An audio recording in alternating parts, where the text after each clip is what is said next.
Hello guys, welcome back to my channel and enjoy this fanfic part 1. Now let's start the fanfic. Naruto was, for a lack of a better word, sick of everything. Everything was building up and a few thoughts had been going through his head. He found himself thinking about a very important topic, for anyone in his situation. That was loyalty, not in just the sense of his loyalty, but loyalty on a whole basis. His and theirs. He was currently sitting in his old rundown apartment that had been vandalized and desecrated on the outside so many times. He remembered how his day went, and it wasn't good. He had fulfilled his promise to her and brought back him, and what did he get from it? Ha! It was like his childhood all over again. He was brought back to being the demon, the one who was to blame. Everyone took his side, save for a few. He remembered it very clearly indeed. Flashback start. Naruto found himself staring up at the white room, watching the ceiling fan spin and spin, ignoring his thoughts about what happened at the Valley of the End. He was in the hospital. He looked down to see the mark where Sasuke's Chidori hit him. It didn't leave a scar though. He had always had that insane and ridiculous healing factor of his, so he knew he would be fine.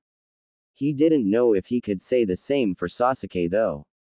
He did hit him with a Rasengan that was enhanced with the Kyuubi's chakra, so it was reasonable that he did do quite a bit of damage to the boy.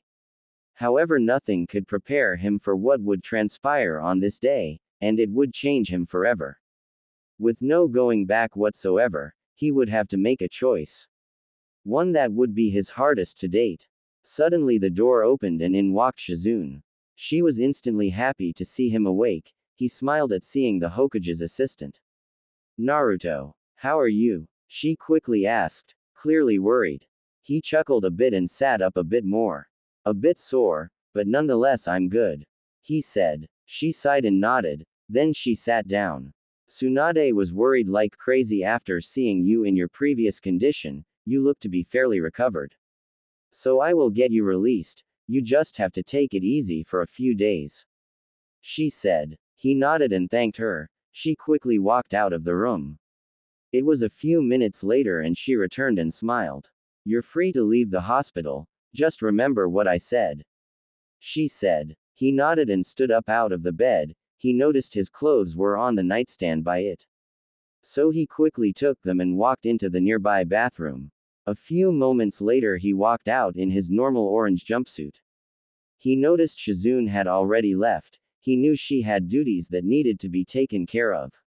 So he quickly walked out of the hospital, not thinking at all about what this day would bring and the consequences it would have on the world he knew.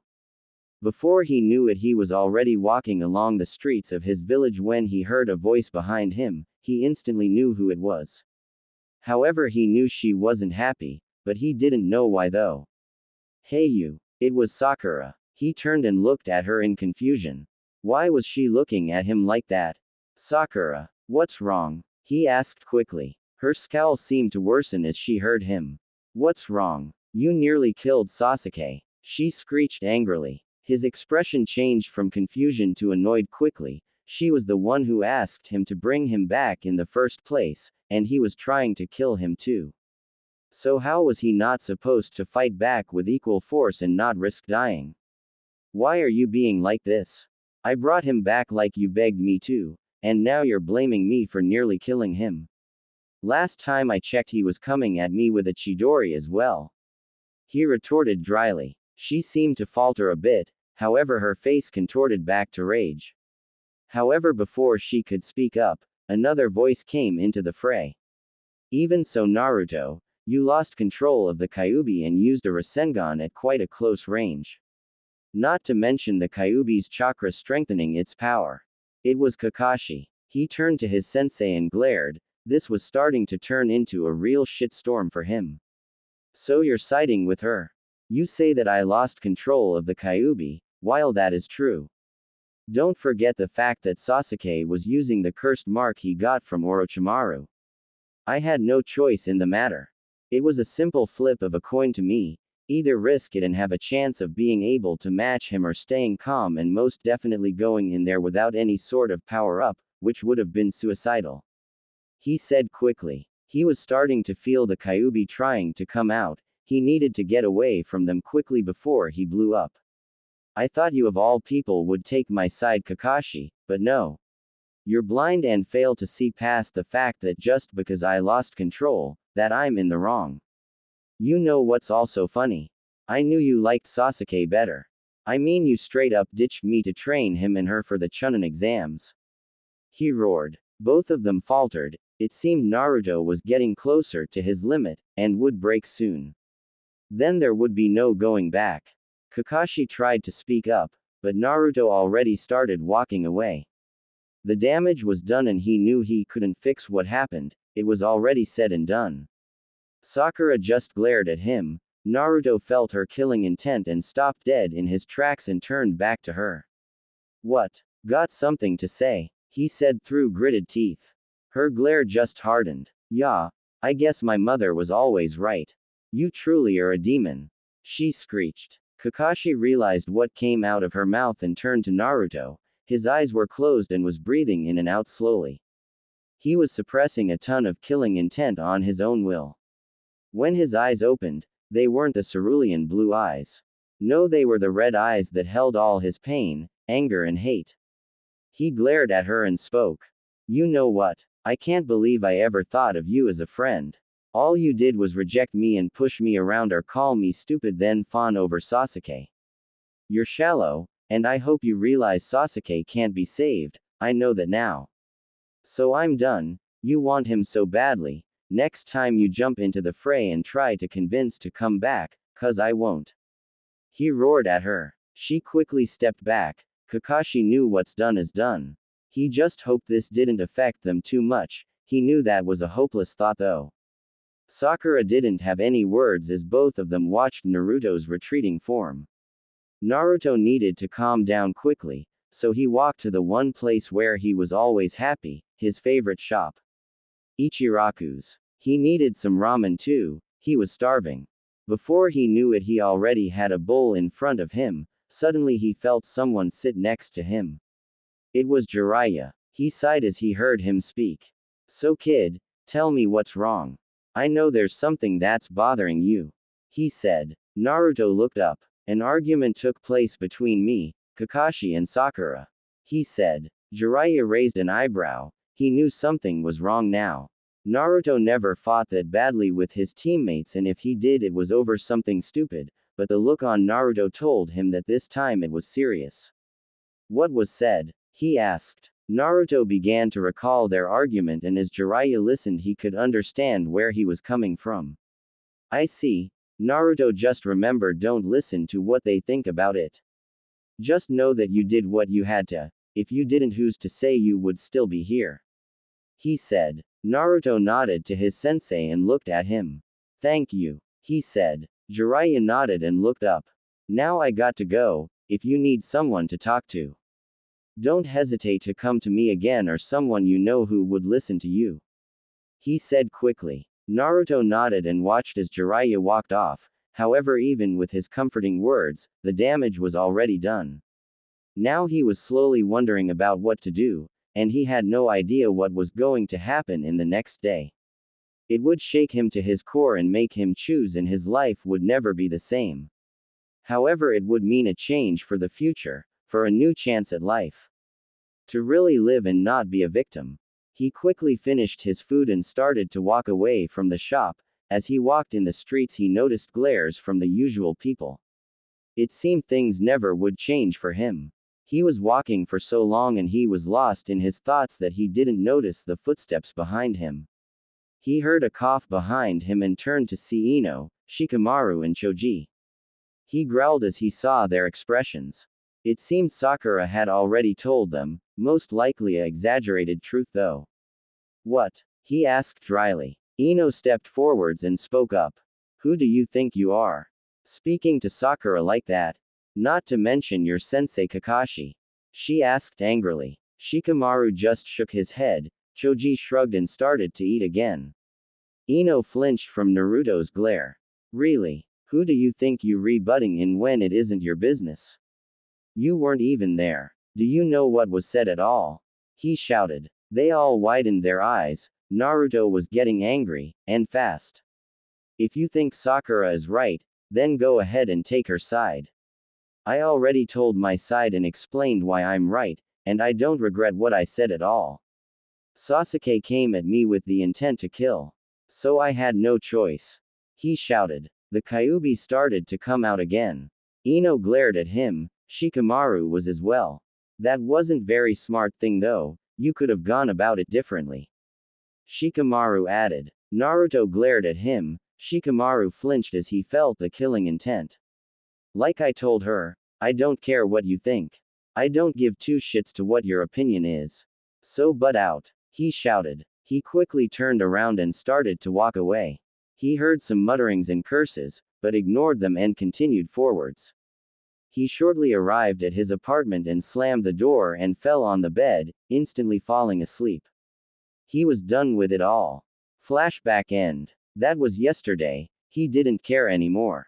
He didn't care what they thought, he had dealt with their opinions with him all his life and he wasn't too thrilled about it. He was about to get up and go to the Hokage's monument, to clear his head. However, he felt lightheaded and fell back on the bed unconscious. He suddenly found himself in his mind, he knew where he was. He didn't know why though. He looked at the cage that held the Kyuubi, it looked at him for a minute. Brat, come closer, he said. Naruto flinched at his tone, it was its normal bitter one, but there was something else to it. Naruto didn't know what made him, but he complied and walked to the cage. I can sense your mind is in turmoil, now I'm not going to sugarcoat it for you kid. I can see what you see, I know what has transpired yesterday, the question for you is what would you do about it to change your future? He suddenly asked. Naruto blinked, was this right? Was he actually having a civil conversation with him? Why do you care? Naruto asked suspiciously. The Kyuubi made a snorting sound before speaking up. Contrary to popular belief, I am not evil. Even if you are a stubborn brat that needs to learn some respect, I have no choice in the matter. You are my host and if something were to happen to you, I would be affected as well. He explained. Naruto blinked, but nonetheless spoke up. What could I do about it anyways? Most of the village thinks I'm a demon, I know my attempts would be futile. They'd never see me as Naruto Uzumaki. No, they see me as a nuisance and nonetheless a demon. He said. The Kyuubi looked at its host for a minute before relenting. Listen, I'm going to be straight with you. Blunt as a matter of fact. What you say is true, with me and you, you'd never really get respect for who you are. Now I'm not suggesting freeing me, I know how that would turn out. No, what I'm saying is why do you place your trust in people would already turn their backs to you? Why do you try to get them to acknowledge you when you know what the result will always be? With what happened yesterday is more proof to me. He said. Naruto sighed and realized there was some truth to what he was saying. Can you just get to the point? He asked dryly. The Kyuubi just snorted. Figures you'd say that, okay then. We know you aren't really welcome in this village and most of the people who are your friends have turned, now let's put in a hypothetical and say you had a choice. You could stay in the village and never see any change in how they treat you, or you could throw caution to the wind and say it. Leave the damned place and start a new life. He said with a chuckle.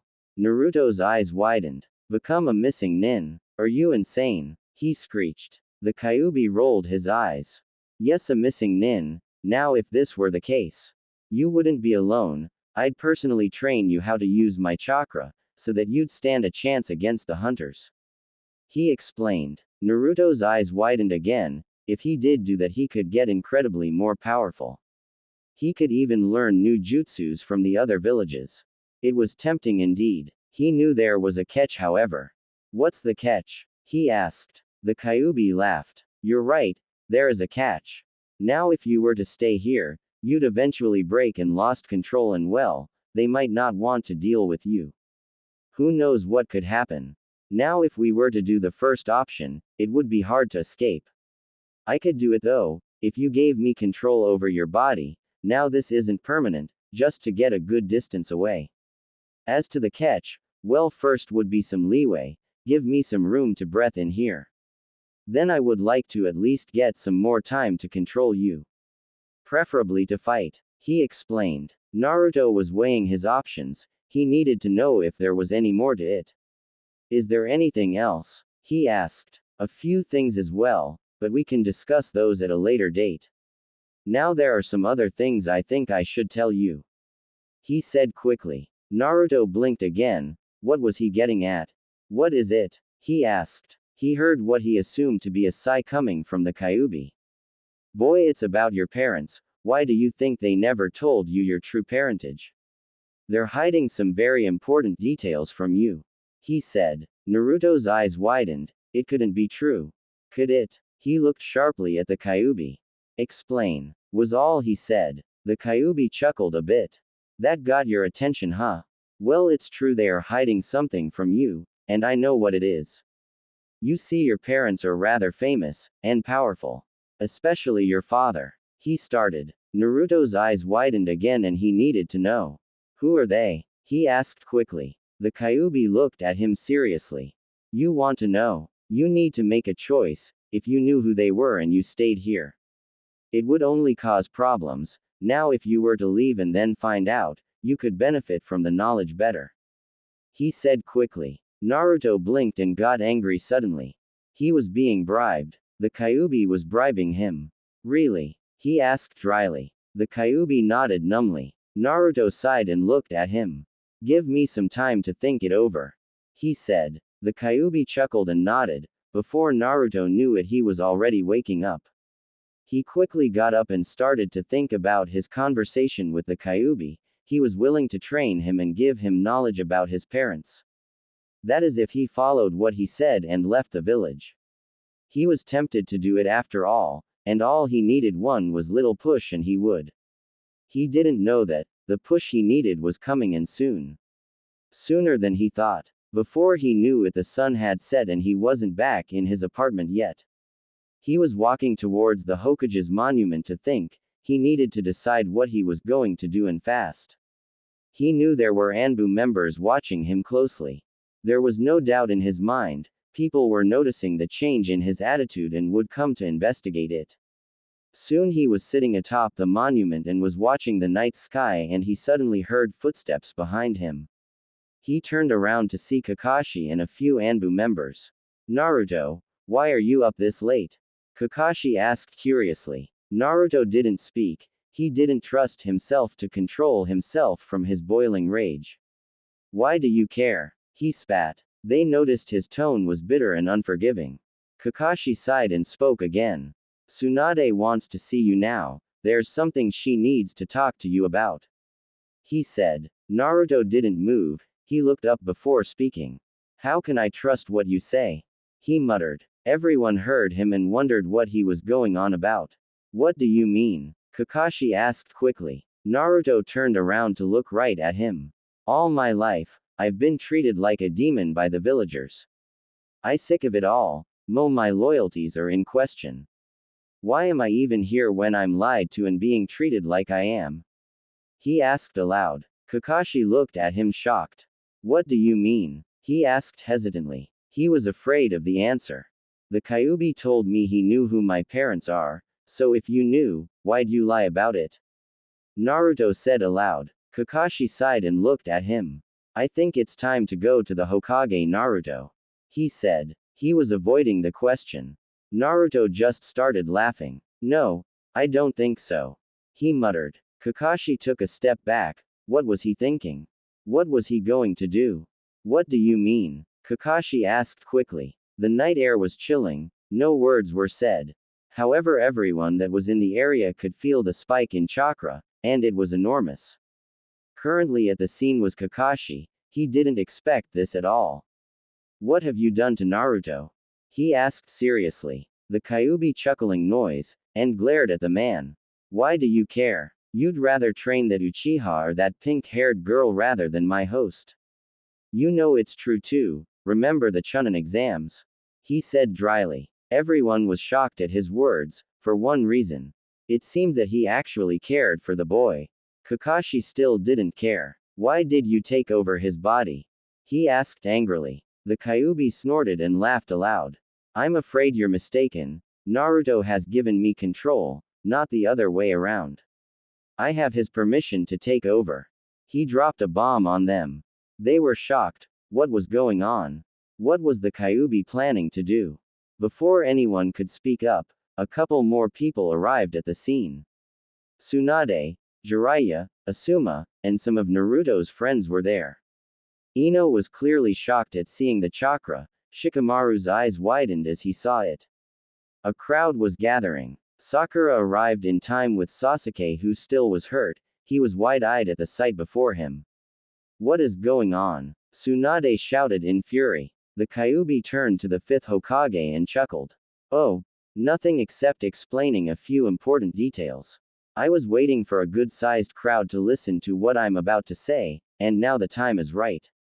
He said with a chuckle. Everyone felt uneasy at his words. What was about to be said? Jiraiya didn't even hesitate and shouted. What have you done with my student? He shouted. The Kyuubi looked at him boringly and replied. Your student. Please, all you taught him was how to do the Rasengan. Granted, he does think of you as his real sensei, rather than that piece of shit Kakashi. Now that everyone is here, I think it's time to clear the air a bit. Get some stuff off my host chest that needs to be said. Firstly, you are bastards and backstabbers, specifically you two.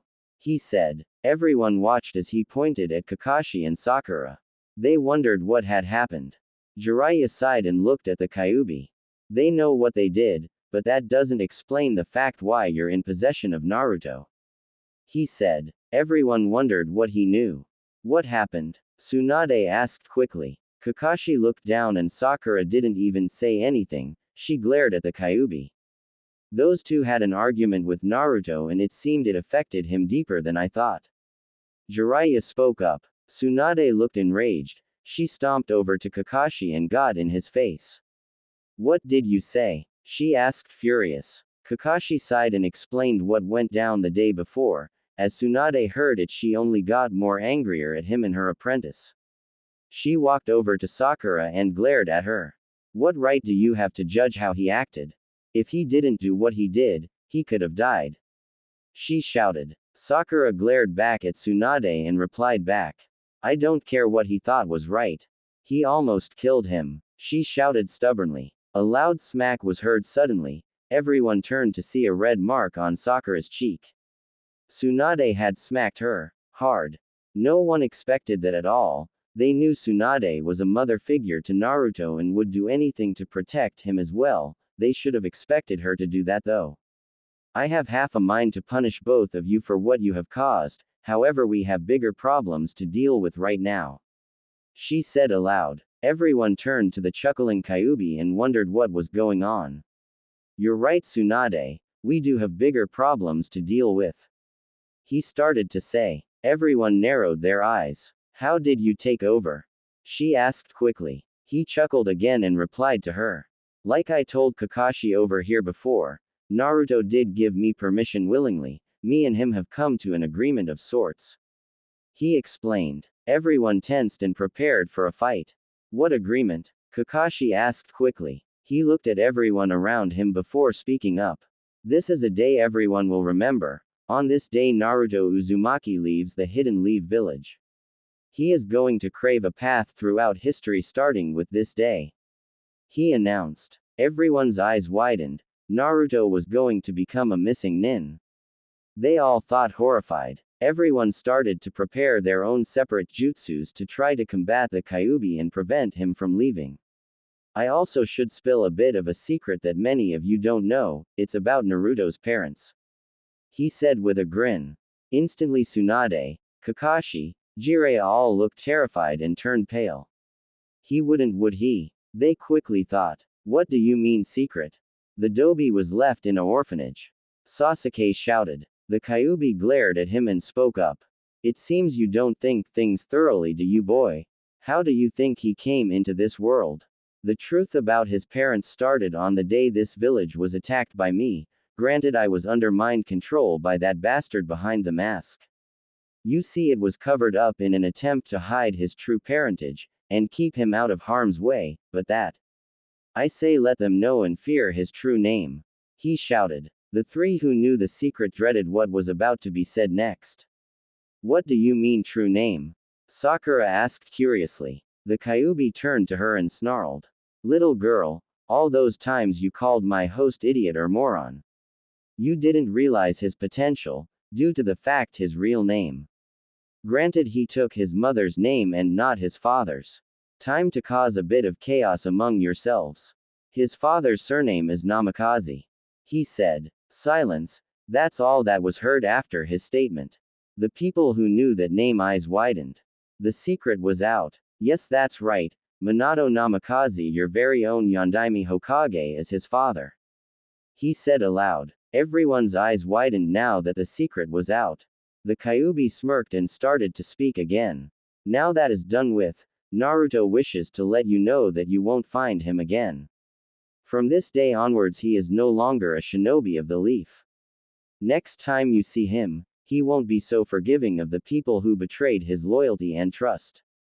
As for the others he holds no resent, however he can't stay here anymore. He continued. Before anyone else could speak up, Tsunade did. Stop him from leaving, she shouted. The Kyuubi smirked and cracked his joints as he felt everyone's chakra rise. This was going to be fun. Fun indeed. He quickly dodged a Chidori from Kakashi, and everyone watched as one of the tails wrapped around the arm of Kakashi and threw him backwards. They were shocked he could manipulate the chakra like that. How? Sasuke asked quickly. He wondered how something like that could happen. They did outnumber the Kyuubi by a good bit. Kid, I'm the Kyuubi no Kitsune. This power is my own, I know how to wield it with deadly precision. He snorted. Everyone tensed again. They knew now they were in for the fight of their lives.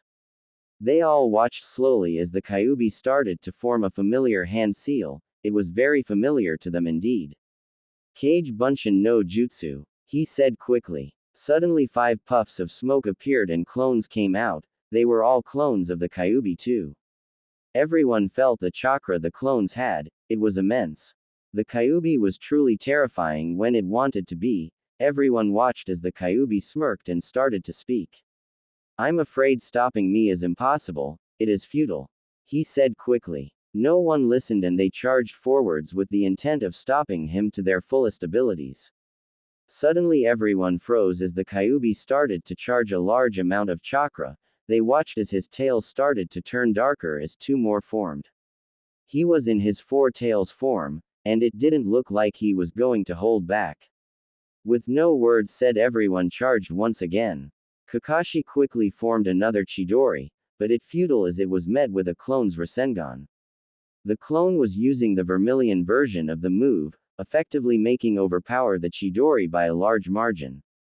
It was a battlefield. Ino's team were dealing with 2 clones and were hopelessly outmatched. Tsunade and Jiraiya were taking on the real Kyuubi in its 4-tailed form. Jiraiya decided he had no choice. The Kyuubi watched with interest as he noticed the man's chakra rising by a large bit. Tsunade noticed it too and turned to him. They watched as he placed his hand on the ground. He was doing a summoning. They watched as none other than Gamabunta the chief toad was summoned. Jiraiya, why have you summoned me? He asked aloud. Jiraiya pointed to the Kyuubi. We need to stop the Kyuubi from escaping. He explained. Gamabunta took a look at what was currently going on. It was a big situation, no doubt. The Kyuubi growled as he knew this fight was starting to get a bit unfair. He was in his 4-tailed form and he was about to face off against the chief toad, who no doubt could easily handle him in his 4-tailed form. He quickly came up with a plan. It was a last-ditch effort, being that they were still on top of the Hokage's monument. He could get a little reckless. He knew Naruto wouldn't like it if he destroyed the village. He wanted to leave and start anew, not destroy it. Everyone watched as the clones dissipated, leaving the Kyuubi to himself. They knew he was planning something. He suddenly roared and charged his chakra even higher. He was starting to gain more tails. He stopped at 6. Everyone stared at him as pieces of bone started to form on top of the chakra he possessed. Surprising everyone, he curled his tails around him and swung them in a windmill motion. He was trying to create some room. He proceeded to leap in the air and formed two large Rasengans in his hands. They wondered what he was planning. It seemed like he was going to fall down to the ground and aim them at the ground, however they were shocked as he placed both of them together. In an instant they blew up, thus launching him higher into the air. He was about a good 40 feet in the air. They all started to run away from the blast site as he plummeted back towards the ground. They all watched as he neared the ground. He slammed his tails like a hammer and made a big shockwave, knocking everyone back and kicking up a lot of dust. He knew it was time to make his getaway while everyone was distracted. 10 minutes later all the dust cleared away, leaving a shocked group of shinobi. All of them realized what had happened. Tsunade was enraged. Jiraiya was too, however for different reasons. He glared at Kakashi and Sakura as the silence rolled on. I want him found now. He is now a missing nin. Bring him back here at any cost. Tsunade shouted in fury. She then looked to Kakashi and Sakura. You two, meet me first thing in my office in the morning. You'd better not be late, she said through gritted teeth. She turned to Jiraiya and spoke up. Jiraiya, you trained him more than Kakashi, so you should be able to figure out his patterns. Think about what he would do and find out where he could be going, she said quickly. He nodded and sprang into action and sprinted off into the night. Tsunade was barking orders left and right. She needed to do damage control quickly. It would only be a bit before the council heard of the whole ordeal. They would want him to be found quickly. Once they learned the truth about his parents, there would be no going back. As everyone was still in their stupor, she noticed something in the middle of the crater that was caused by the impact of the Kyuubi. Quickly dashing towards it, she kneeled and picked it up. It was his headband. To her it was now real. It dawned on her. He left, and didn't plan on coming back. Scene break the morning after. Kakashi and Sakura were currently walking to the Hokage's office. They knew they were in for a rough lesson about what they did. Sakura couldn't help feel guilty. However, one thing was currently nagging her mind. Kakashi, is Naruto really the son of the fourth? She asked. He turned to her and nodded numbly. Yes, it was kept a secret for his safety. However, now that doesn't matter. It's only a matter of time before the rumor spreads and the other villages learn of the truth, he said quickly. They looked around the village to see it in a cheerful attitude. It seemed they noticed the lack of certain someone. They wondered what they would do when they heard about his father. They soon arrived at Tsunade's office and opened the door. As soon as they stepped in, they were met with glares from both Tsunade and Shizune. Shizune quickly left the room, probably to avoid letting her temper get the best of her. Tsunade sighed and spoke up. You two will listen very closely, and you will not interrupt me at all, she started. They both nodded and listened as she continued on. I have a mission for you two specifically. You're going to go to Suna and report what happened to their council on what happened. With them out of a cage, it's most likely the council is leading the village. He can't be out of the land of fire yet, so if he were to start moving again, he might go towards Suna. Report back once you have done just that, she said quickly. They both nodded and left for Suna. She watched as they left the office and she sighed and looked at the paperwork on her desk. One piece of parchment on her desk pertained to a certain individual. If she signed it, she couldn't go back. It would already be done. It was to make Naruto Uzumaki a official missing nin. Somewhere in the land of fire, in a damp cave, a certain spiky-haired blonde was starting to stir awake. A drop of water did the damage and he bolted upright, his thoughts roaring to figure out what happened. Brat, calm down already, the Kyuubi said in his head. Naruto blinked and stood up. He looked around the cave he was in. He assumed the Kyuubi put him here when he was far enough from the village. So what happened? He muttered in his head. The Kyuubi began to tell him what had happened. Naruto's eyes narrowed when he heard about it. So my father? He asked in his head. The Kyuubi sighed and knew it was time to tell him. Your father was the Yondaime Hokage, Minato Namikaze. He answered. Naruto's mind ran a blank. He then screeched in his head, which clearly annoyed the Kyuubi, with an effective shout telling him to shut it. So where are we and what now? Naruto asked quickly. The Kyuubi was silent for a bit. As he sprinted across the terrain, Naruto had his own questions he needed answered. He wondered what training the Kyuubi was going to give him. He knew it was going to be rough. He knew without a shred of doubt that it wasn't going to be easy. He knew that Fox was going to have some kind of sadistic pleasure in torturing him with grueling hours of training. He knew it was the truth too. He was currently deciding what his best course of action would be, and it was about which village to go to. He needed supplies for sure. He also needed to get out of this jumpsuit. He stuck out like a sore thumb in it. He was going to get a mask like Kakashi wore. It would definitely make it harder for someone to recognize him. He wasn't about to be stupid and waddle into Suna. He had no doubt in his mind that Tsunade had sent a party to there to inform him of his escape, so he couldn't risk it. So he was debating on going to Kusa and shopping there, then heading out again before anyone got suspicious of him. They were allies with Konoha after all. So he needed to proceed with caution. He also knew he couldn't go crazy with spending, granted he did save up a good bit of Ryo. However, he knew it would only last him so long, so he needed to be careful and make sure to not overspend. He needed just the essentials. So with those thoughts in his mind, he raced towards his destination. He assumed it would be an hour or two before he reached it. Before he knew it, he had already arrived at the village. He needed to be careful. He couldn't stay forever and people would know a new face. So with his thoughts in place, he walked into a general store. The clerk instantly knew he wasn't from around the village, obviously someone new. Hi there. New to Kusa, huh? What can I help you with? He asked quickly. Naruto looked at him and needed to put his words carefully. A missing nin was a very big deal. If the clerk had tiny bit of suspicion that he was one, he could easily go to the leader of the village and report his suspicions. Naruto cleared his throat and spoke up. I'm in need of few supplies. Firstly, needed to get a change of clothes and some hair dye. He said quickly. The clerk narrowed his eyes. He obviously thought something was up. Why the hair dye? He asked quickly. Naruto gulped and decided to bluff and bullshit his way out. I'm on an undercover mission from my village. Can't have anyone knowing who I am or recognizing me. That's why I am not wearing my headband. He bluffed. The clerk's expression changed quickly. Oh, I'm so sorry. Very well, follow me.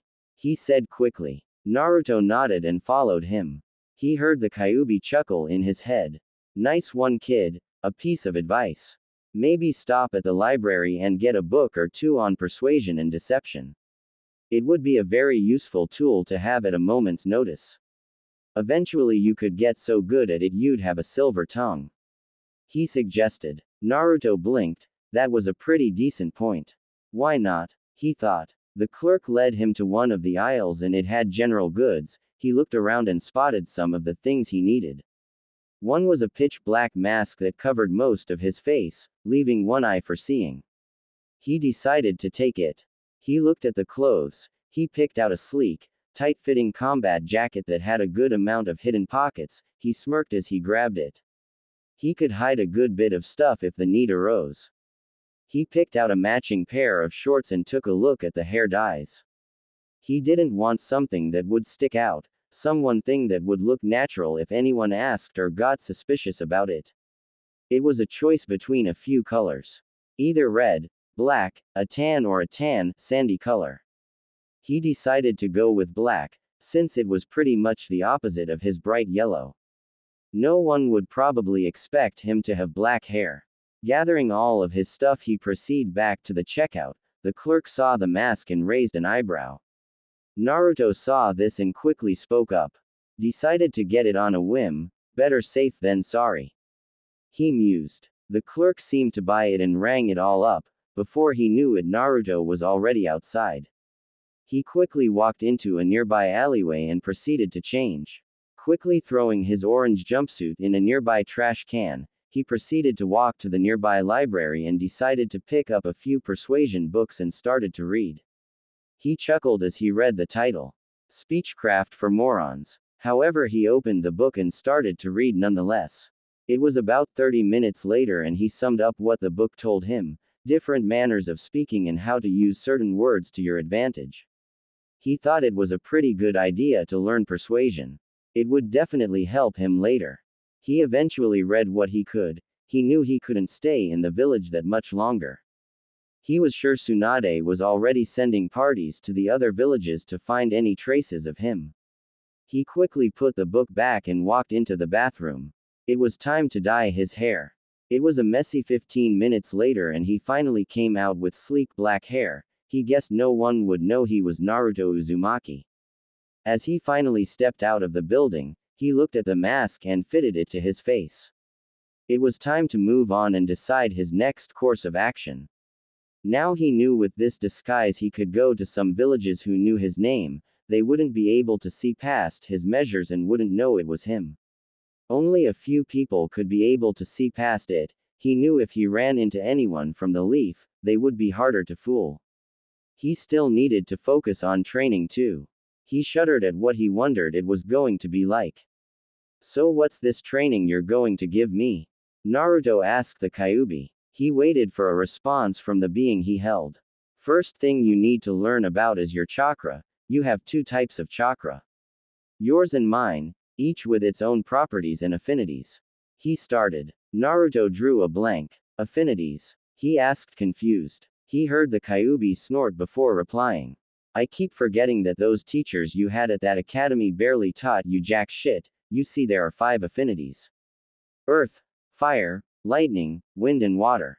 I have the fire affinity with my chakra, while yours is a wind affinity. He explained. Naruto's eyes widened, then he rose an eyebrow. How do you know mine is a wind affinity? He replied confused. The Kyuubi snorted again before replying. Brat, I've been with you since you were born. I can easily tell what your chakra's affinity is. Now on to the next part. Wind chakra is very deadly and precise when trained right, however I don't know how to train in that area, so we will work with my chakra. Since it's your best bet at staying alive against the hunters that will no doubt come for you, we will start with my chakra. He explained. So what exactly can I use your chakra for? Naruto asked confused. He assumed the Kyuubi was rolling his eyes as he spoke. My chakra is very powerful, as you know. It has multiple applications, the most obvious is fire release, that is the easiest to learn. However, that's not what I'm going to teach you first. Chakra is very malleable and as such can be used in multiple ways. To start your training, you need to meditate so you can come inside your mind so we can proceed with the next step. He explained. Naruto nodded to himself and found a nice spot to sit down. He slowed his breathing to a steady rate and calmed down. Not a thing interrupted him as he delved deeper into the silence. Soon he found himself going deep into his subconscious and found himself standing before the Kyuubi itself. Good. Now we can proceed. He stated. The Kyuubi then held his fist out and looked to the boy. Bond our chakra together. It will be easier for you to call upon mine afterwards. He explained. Naruto nodded and placed his fist against the Kyuubi. Once he did, he felt a rush of power. Suddenly his subconscious started to fall apart as woke up. He looked at his hands to see no real difference. Now it's time for you to call upon my chakra. To do so, reach deep down and pull it from the depths. Search for an intense source. You'll know when you find it. He explained. Naruto hummed and focused. He felt a roaring sensation of pure flames. He pulled it forwards and it started to ignite like gasoline was poured on it. Suddenly chakra flowed like it endless. He looked at his body, covered in the red chakra. It was like the time when he faced Neji, except it seemed more controlled and tamed. Like he could use it freely. He chuckled as he knew he could now. Now before you go crazy and test it out like no tomorrow, you need to know this chakra is like a beacon in the night. Any sensor will be able to pick up the massive spike in energy. It's my chakra after all. You need to hurry and do some quick tests and then get rid of the chakra and get the away from the area. Anyone nearby will, he explained. Naruto nodded to himself. He knew what it meant. He should only use it when it was absolutely necessary. He was going to train a bit with it though, so he did get a good grip on it. At least he would know how to use it right when the time came. Okay, now with my chakra, you can use a very special property it can utilize. It's called Fox Fire. As a kitsune, my chakra allows for it use. Fox Fire is very powerful. It doesn't need any hand signs to use either, so it's versatile. To use it, imagine the chakra igniting and its temperature increasing. If you do it right, you will summon the Fox Fire. He explained. Naruto nodded and closed his eyes, then started to concentrate. He started to feel his hands get hot. He concentrated even more on that sensation and it felt like they were burning. He opened his eyes to see them covered in golden flames. He could tell they were very powerful. Doing an experiment, he wondered how they could be manipulated. He quickly noticed it was tougher than he thought. He was about to make the flames swirl around him like a cloak, however, that was really all he could do. He needed more practice. That is good enough for now, as you must have noticed the fire is very difficult to manipulate. Once you get the hang of it, you'll be able to do quite a bit with it. The Kyuubi said quickly. Naruto nodded and let his chakra fade. Once it did, he took a look around. No one was around, so he knew it was okay to start to move again. He needed to think of his next course of action. He was thinking of making a pit stop to Suna and Rakan to see what was going on there, and if anyone knew his whereabouts. He needed to have some kind of information on what was going on in Konoha, so Suna it was. If you're going there, make sure to stay under the radar. I have a feeling we're gonna hit an obstacle soon. The Kyuubi said. Naruto hummed to himself and nodded to the Kyuubi's advice. He began again towards his next destination. He knew Suna was about another 5 hours from where he was. He wasn't in a hurry though. So with that in his mind, he set off at a nice pace. Scene break with Kakashi and Sakura. The two of them stood at the gates of Konoha, ready to depart to Suna. Kakashi looked to Sakura and spoke up. You ready? He asked. She nodded and both of them started.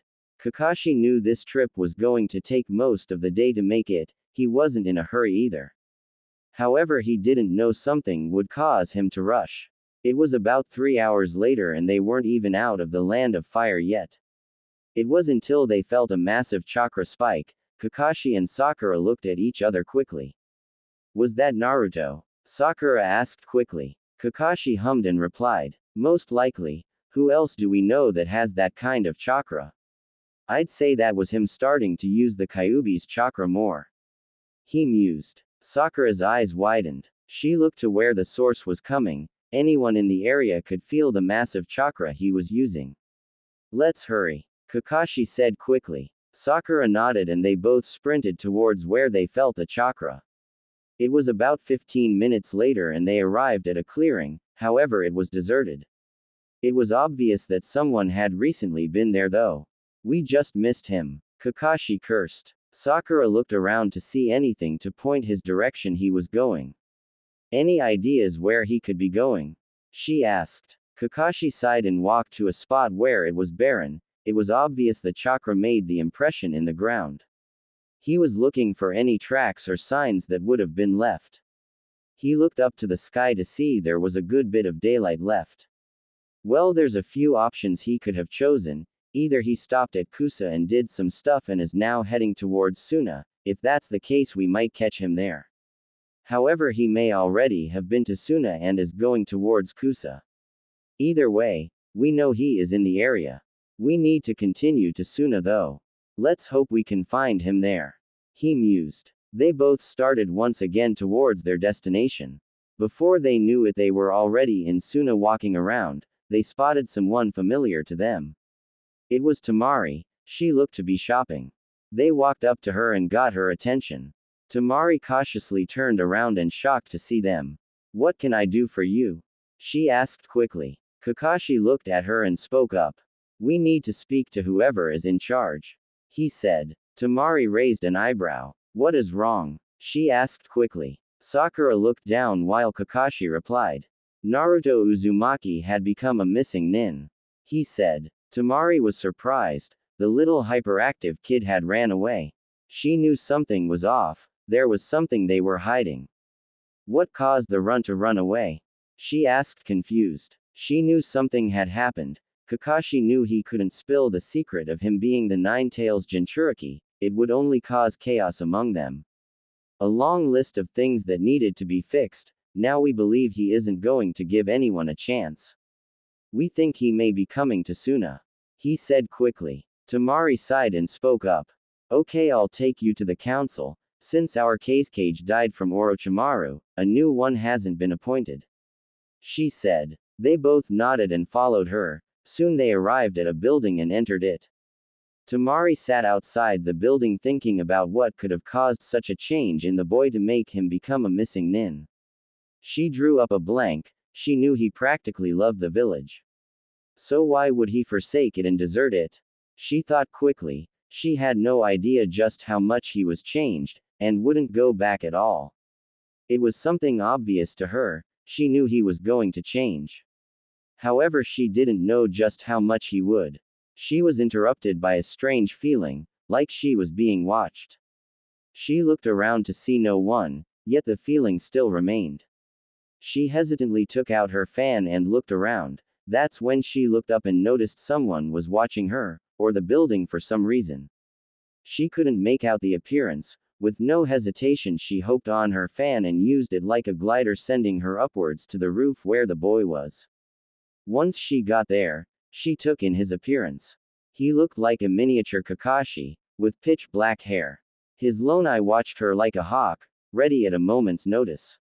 Who are you? She quickly asked. A cold breeze blew past the two of them as they stared at each other unflinchingly.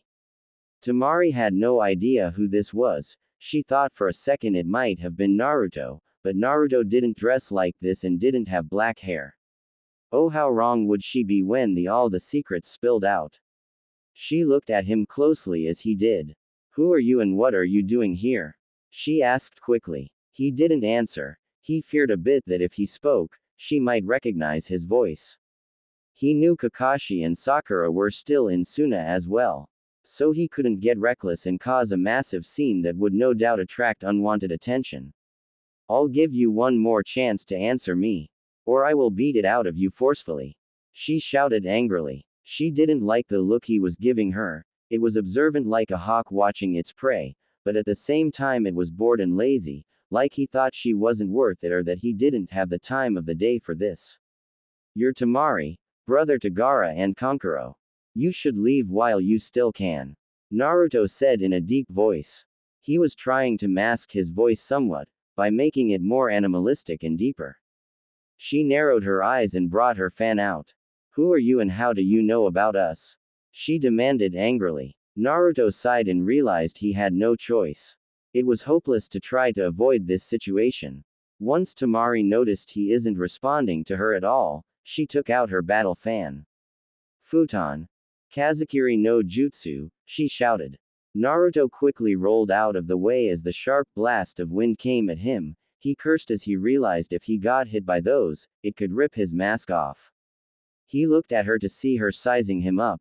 It was obvious she realized it wasn't going to be easy.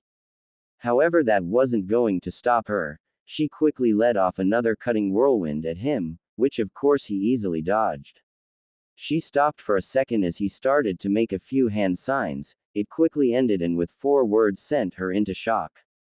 Kage Bunshin no Jutsu, he shouted. All around her clones formed. She counted about 20 of them all ready to attack at once, and they did. They all charged at once. Futon. Kazakiri no Jutsu, she shouted again. This time she spun her fan in a circular motion, intending on hitting as many clones as she could. She did get a good bit of them. She looked to the man to see him standing still. I'm going to say this once, leave now before I have to end this. He said quickly. She scoffed at him. He lowered his head for a split second. She wondered what he was going to do. She watched as he formed a Rasengan. She looked shocked. She knew this technique and the destructive power it held. Naruto sighed and looked at her one last time and charged. In a split-second decision she rolled out of the way, but she let go of her fan. Her eyes widened as she saw the Rasengan hit the ground near her. She didn't even know what happened, but she was sent flying. Naruto cursed as he realized what he did. He knocked her off the roof of the building, and without her fan she would surely fall to her death. He knew he could save her, but it would come at a price. That price was revealing who he was. The Kyuubi seemed to read his thoughts and spoke in his mind. Just know if you do this, there's no going back, he said quickly. Naruto knew that already. He sighed and knew what he had to do.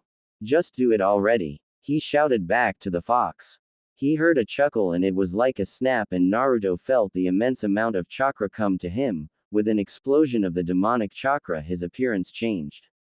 Two tails formed as his features turned animalistic.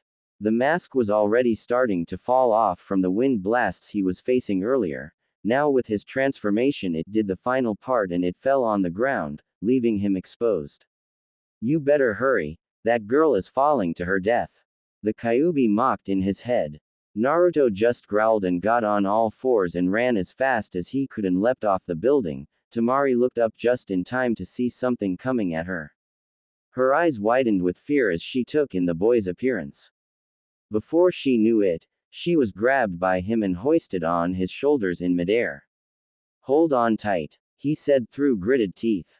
Naruto was losing control and fast. He didn't have any training with his transformations, so he knew it would only be a matter of time before he lost himself. Temari shut up and watched in awe as he scaled the building with his claws. Before they knew it, they were on a roof across Suna. Naruto dropped her quickly as he felt someone coming. He heard someone land and turned around to see none other than Kakashi and Sakura. Naruto, Sakura muttered sadly. Temari heard that and her eyes widened instantly. That's Naruto, she screeched aloud. She looked at the boy who was pouncing on all fours, ready to attack at any notice. I see you don't know about me that much, Naruto muttered through gritted teeth. Kakashi and Sakura were surprised to see him able to speak. They wondered if he had control. Are you in control? Kakashi asked cautiously. Naruto just glared at him and growled. For a little bit, yes. I haven't had much practice with the Kyuubi for my transformations. That doesn't matter, however. I'm not returning to that shithole of a village, he roared. Here's a little help, brat. Your transformation gets stronger with rage, while your level of control decreases as you gain more tails. To successfully remain in control of yourself, keep your mind calm and focused. He heard the Kyuubi in his head. Temari's eyes widened when she heard the word Kyuubi. He was a Jinchuriki. She quickly thought, stupefied. It hit her like a train. The Kyuubi was the most powerful of the tailed beasts, with it having 9. You're the Jinchuriki for the 9 tails, she exclaimed. Kakashi and Sakura sighed and looked at the still pouncing form of Naruto. Naruto, you must come back to the village, they need you, Sakura said aloud. Naruto just glared at her and roared. You shut your mouth. Do you have any idea what it's like to be treated like a demon all your life? Tell me, what did you ever do to help me in my times of need? He shouted angrily. Temari's eyes widened once again. Gaara and him were so alike. She knew that was main reason Naruto got through to him. They were both considered demons by their respective villages. Kakashi sighed and realized there was no getting through to him. They would have to subdue him. That is if they could. Sakura, watch out. This is going to be a tough fight. Naruto will fight more animalistic and more unpredictable. Don't let down your guard, he said quickly. Sakura just scoffed and spoke up. You're right, even if he is powered up with the Kyuubi, me and you can take him on, she said foolishly. Kakashi was about to speak up, but noticed Naruto had vanished. He quickly turned to Sakura and looked above her to see him already in midair with his claws aimed at her. He quickly dashed and pushed her out of the way just in time to hold out his hand and grab the clawed hand that was aiming right for her. Kakashi couldn't believe it. How did he get so fast? He wondered. He wondered how powerful the boy could truly become. He was under the Kyuubi's own tutelage. He had no doubt Naruto would eventually become a force to be reckoned with. However, a part of him wondered if that was good or bad. Sakura looked fearful at the way Naruto ruthlessly attacked her and Kakashi. it was obvious he was going to do everything in his power to keep them from bringing him back to the village. Kakashi managed to throw him off. He looked at him wearily as he got back. Quit while you at it, you have no chance now. I will only grow stronger from now on. Naruto raged. Temari wondered what was driving him to be like this. The boy she knew as Naruto Uzumaki was nothing like this. He was a happy and joyful kid, not a rageful monster bent on something like this. Naruto, why won't you come back? Sakura screeched. She had tears in her eyes. Naruto saw this and closed his eyes. Suddenly a wave of chakra exploded from him as another tail formed. You have the audacity to ask me that after what you two did. Remember what both you said to me that day. Both of you have no idea what I felt after all of that. No one even tried to come to my side to see what was wrong. Only Jiraiya was able to see something was wrong. Then I find out about my parents from the Kyuubi, and I think to myself, who can I trust? This is your final warning. Leave now and don't try to find me again. I will never return to that village. He roared angrily. Temari looked sad at what she heard. It wasn't on a whim that he left. No, it was from all the clashing thoughts he had about his reasons. Then he found out about people lying to him, and it only shoved him further down the path he was on now, and there was no turning back now. She could only wonder what they did to him to make him like this. She also wondered what the others did. She knew if he was a Jinchuriki he would have a hard life. Please Naruto. Everyone wants you back. Sakura said aloud. Naruto scoffed and glared at her. Enough. Go back to your Sasuke that you wanted back so much. I did bring him back for you, didn't I? Then you turn your backs on me and say I almost killed him, please bitch. He used that cursed mark with a Chidori. It's time to end this. He said quickly. Both of them tensed as he started to form a familiar hand sign. Kage Bunshin no Jutsu. He roared. 3 clones appeared around him, each ready to strike at any second. Temari knew this fight was starting to get out of hand. She didn't have her battle fan either. So she was useless in stopping him. Raiden. Raiju Suiga. Kakashi shouted. Naruto watched as the lightning beast came charging at him with ferocious speeds. He only had one choice. He quickly formed a Rasengan in his hand and ran forwards. Everyone watched as the demonic red chakra rolled off the Rasengan like nothing. The two opposing jutsus quickly caused a gigantic blast that made everyone cover their eyes and ears. Naruto knew he had to do something quickly. He soon would start to run out of chakra, and that would be very stupid of him and especially deadly. He also knew his control over the tailed forms were dwindling every second that passed. How do I come out of my form? He asked the Kyuubi in his head. He waited for a response from the Kyuubi. Normally you can't, however I can bring you out of it. There are other ways for you to do it as well. Chakra exhaustion is a big one, being that your chakra control is horrible, that's likely going to happen soon. It's time for you to come up with an escape plan. He heard in his head. Naruto nodded numbly and began to think on what to do. He suddenly came up with an plan, time to put it into motion. He waited as the blast calmed down and everyone gained their bearings back. They all watched as the clones didn't move, they just stayed still. Kage Bunshin no Jutsu. Naruto roared even louder this time. All around them clones appeared on the roof. Kakashi and Sakura quickly put up their guards as they saw the clones. Temari wondered what he was going to do. Each clone looked at them with clear intent. They all looked to the clones to see them start to glow a golden color. It was some kind of fire. What is that? Sakura screeched. Kakashi didn't know. He knew it was some kind of fire. He knew that it was powerful also. I don't know exactly, but it is a kind of fire that Naruto must have learned how to produce. He mused. Everyone covered their eyes once again as the flames got brighter suddenly.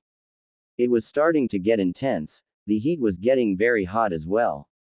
They suddenly heard a few scraping noises and what sounded like someone getting punched over and over again.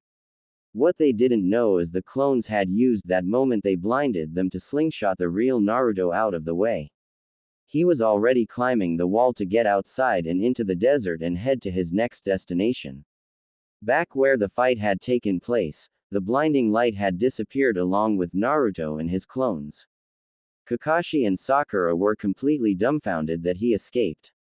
How? Sakura muttered. Kakashi didn't even respond and looked up to the sky and sighed. It was time to report to Tsunade. Temari on the other hand was feeling a lot of emotions. The main one was anger. Why did they insist they needed to get him back when they knew he wasn't going to come back? She quickly thought. She was also feeling sorry for the now missing Nin. It was obvious he didn't want to come back and they weren't going to stop trying to do just that, which would only anger him more. She started to wonder where he could be going. She knew soon he would become stronger than anyone could imagine. She wondered the next time they would meet. She knew it wasn't going to be for a while. Thanks for leading us to the council, Temari. We must report back to the Hokage now. Kakashi suddenly said. Temari had to ask a question. What are you planning to do with Naruto? She asked quickly. She didn't flinch as Sakura glared at her. Kakashi just sighed and spoke softly. To tell you the truth, I don't know. It's up to Tsunade if she wants to pursue him. However, I know it's futile. He won't come back. He said. Sakura gasped and looked at Kakashi. We can bring him back. She argued. Kakashi just shook his head. The damage was already done, Sakura. Naruto's path is his own now. We wouldn't be able to get through to him, especially after what happened.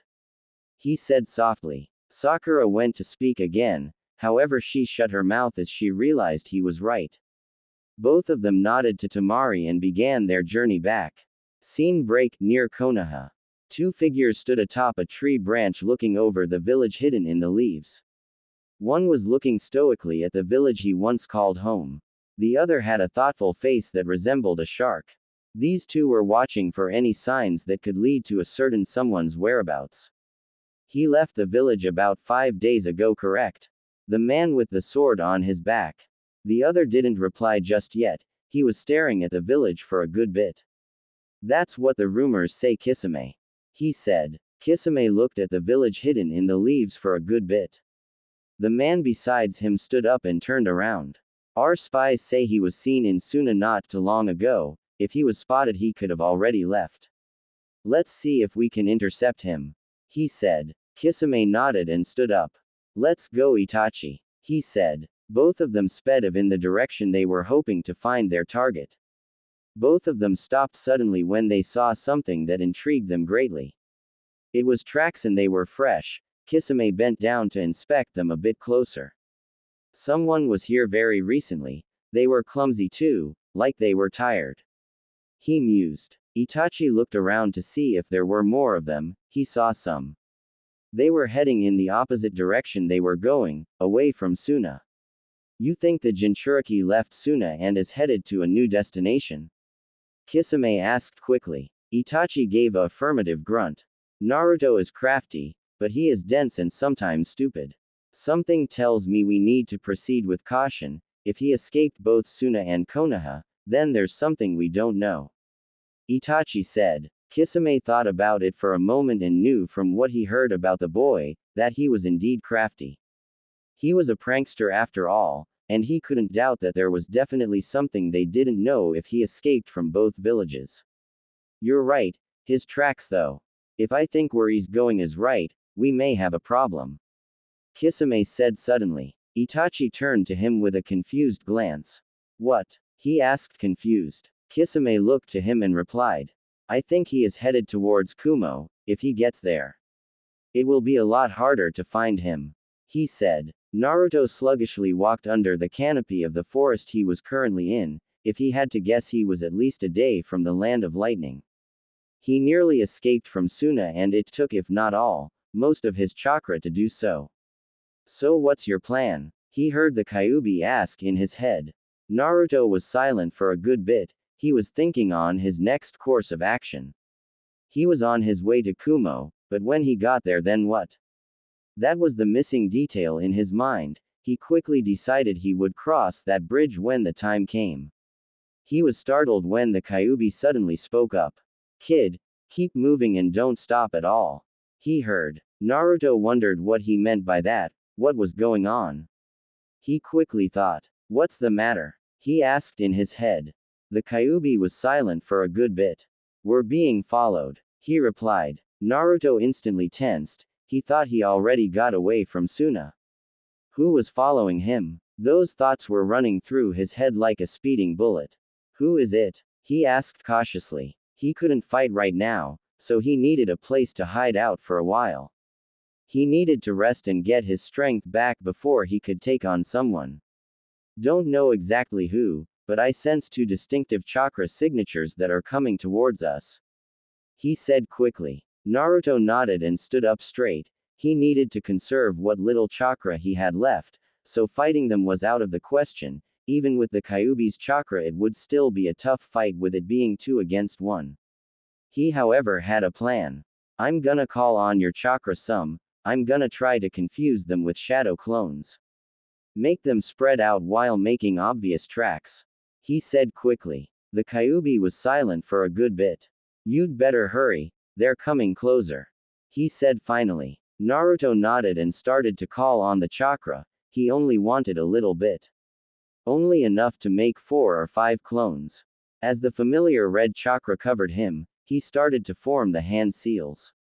Kage Bunshin no Jutsu, he shouted. 4 clones appeared in front of him, when Naruto finished giving orders. They all nodded and split up, making as many tracks as they could, purposefully making obvious that anyone could see them. Naruto then decided to take a detour. He quickly thought that they might have known where he was headed. So his one-day trip turned into a 3-day trip. He knew what he just did would confuse them a bit and give him a window to get a good distance away. However, he needed find somewhere he could rest soon. The nearest village that he could go to was Yuga, so he decided that was where he would head for right now. Where he was right now made Yuga about a couple hours away and he could make it if he really wanted to, but he was still exhausted. So he opted for looking for something hidden, so that his chances of being discovered were slim. He also preferred something that had multiple escape routes. If the need arose, he could use them. After about 10 minutes of searching, he found a spot that was covered by dense trees and a cave that had an overhang. He didn't know how far the cave went and what was in it. He didn't want to go exploring either. Settling down by an enclosed area by the cave, he began to make a small fire pit. He wasn't going to light it yet. He needed food, so that meant only one thing. He was going to have to hunt for it. That was one thing he never had to do, so this was going to be a trial and error type thing for him. However, he wasn't going to fail. Use your chakra to enhance your senses. Use your senses to find an animal and kill it to get food. He heard suddenly. Naruto blinked quickly after hearing that. Huh, he muttered confused. He assumed the Kyuubi was rolling his eyes. Consider this your next lesson. Chakra is very malleable, as I've told you before. As such, it can be used in quite a different number of ways. Chakra can be used in a single place to strengthen that area. As such, it can be used in a multiple of ways. That boy with the dog used his chakra to enhance his smell during the fight with you. You can do the same if you learn how to. The Kyuubi explained. Naruto listened as the Kyuubi continued on. There are also different types of chakra. One could very well solve this problem you're having. It's called senjutsu. It is the natural energy that you mix with your own chakra.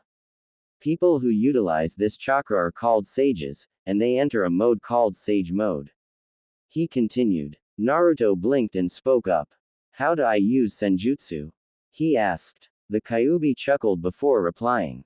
To learn how to use senjutsu requires 3 things. One is sensing the natural energy, then you must let it gather around you by meditation. Then finally you must learn to mix it with your own chakra. He explained. Naruto knew there was something else that he wasn't telling him. What's the catch? He asked quickly. The Kyuubi chuckled and replied. There is a catch. You see, those toads have a special oil on their mountain that makes it easier to learn how to use the natural energy for sage mode, since we don't have that luxury. It will be twice as hard to learn it. It's not going to happen overnight. He explained. Naruto sighed as he heard the Kyuubi. He knew it was going to take a while to learn to use senjutsu, so he needed to figure out a time when he could start to meditate and learn it. After all, he was being chased and was currently a missing nin, so senjutsu would have to wait. Is there anything I can do to help find an animal to kill it, so I can get food? He asked quickly. The Kyuubi was silent for a while. You could use the first step of senjutsu to search for the natural energy that an animal would have, a life force to be exact. He explained. Naruto just sighed and found a quiet place and sat down. It was obvious to him that was all the help he was going to get from the fox this time. He sat there for about 30 minutes and started to feel something. It was like a raindrop falling on a pond and causing a ripple with the feeling spread out to him. He had a feeling that this was the natural energies that the Kyuubi was talking about. He noticed several different things around him, like dots on a map. He thought it was like a radar. He noticed one point near him was still and not moving at all. He opened his eyes and hopped on a tree limb and crept closer to where he found the source. As he neared it, he found a clearing with a deer curled up by a bush. He now understood how senjutsu worked. He still wasn't ready to actually use it with his chakra and use sage mode, but he had no doubt he would eventually learn it. He wasn't going to fail at that. He knew what he was about to do was something he'd never thought he would do, but it was that or starving. With no choice, he took out a shuriken and hurled it with precision at the sleeping deer. 5 minutes later, he was dragging the carcass to his campsite. I'm surprised you were able to sense the natural energy that quickly. Usually it takes a lot longer. The Kyuubi said suddenly. Naruto chuckled and began to set up a fire to cook the meat. He knew most of it was going to be wasted, so he only was making a fire for a few pieces. Once the fire was lit and some meat was being cooked, he sat back and began to think more on what his plans were. He remembered from what he read about his father that he and the Raikage fought quite a bit in the Third Shinobi War, and from the stories he heard from Gigi that they had respect for each other. So he was thinking about asking the Raikage to help him out. He wondered what would come of it though. Worst case scenario, he would let the Kyuubi take over. With those thoughts in his head, he began to eat his meal and started to doze off. Scene break with Itachi and Kisame. Both of them were severely annoyed by the little runt's stunt. They had been fooled. Damn that kid. Kisame muttered, annoyed. Itachi just looked around for anything that could lead them in the right direction, but there was nothing. This only proves my point that he is more unpredictable and clever than before.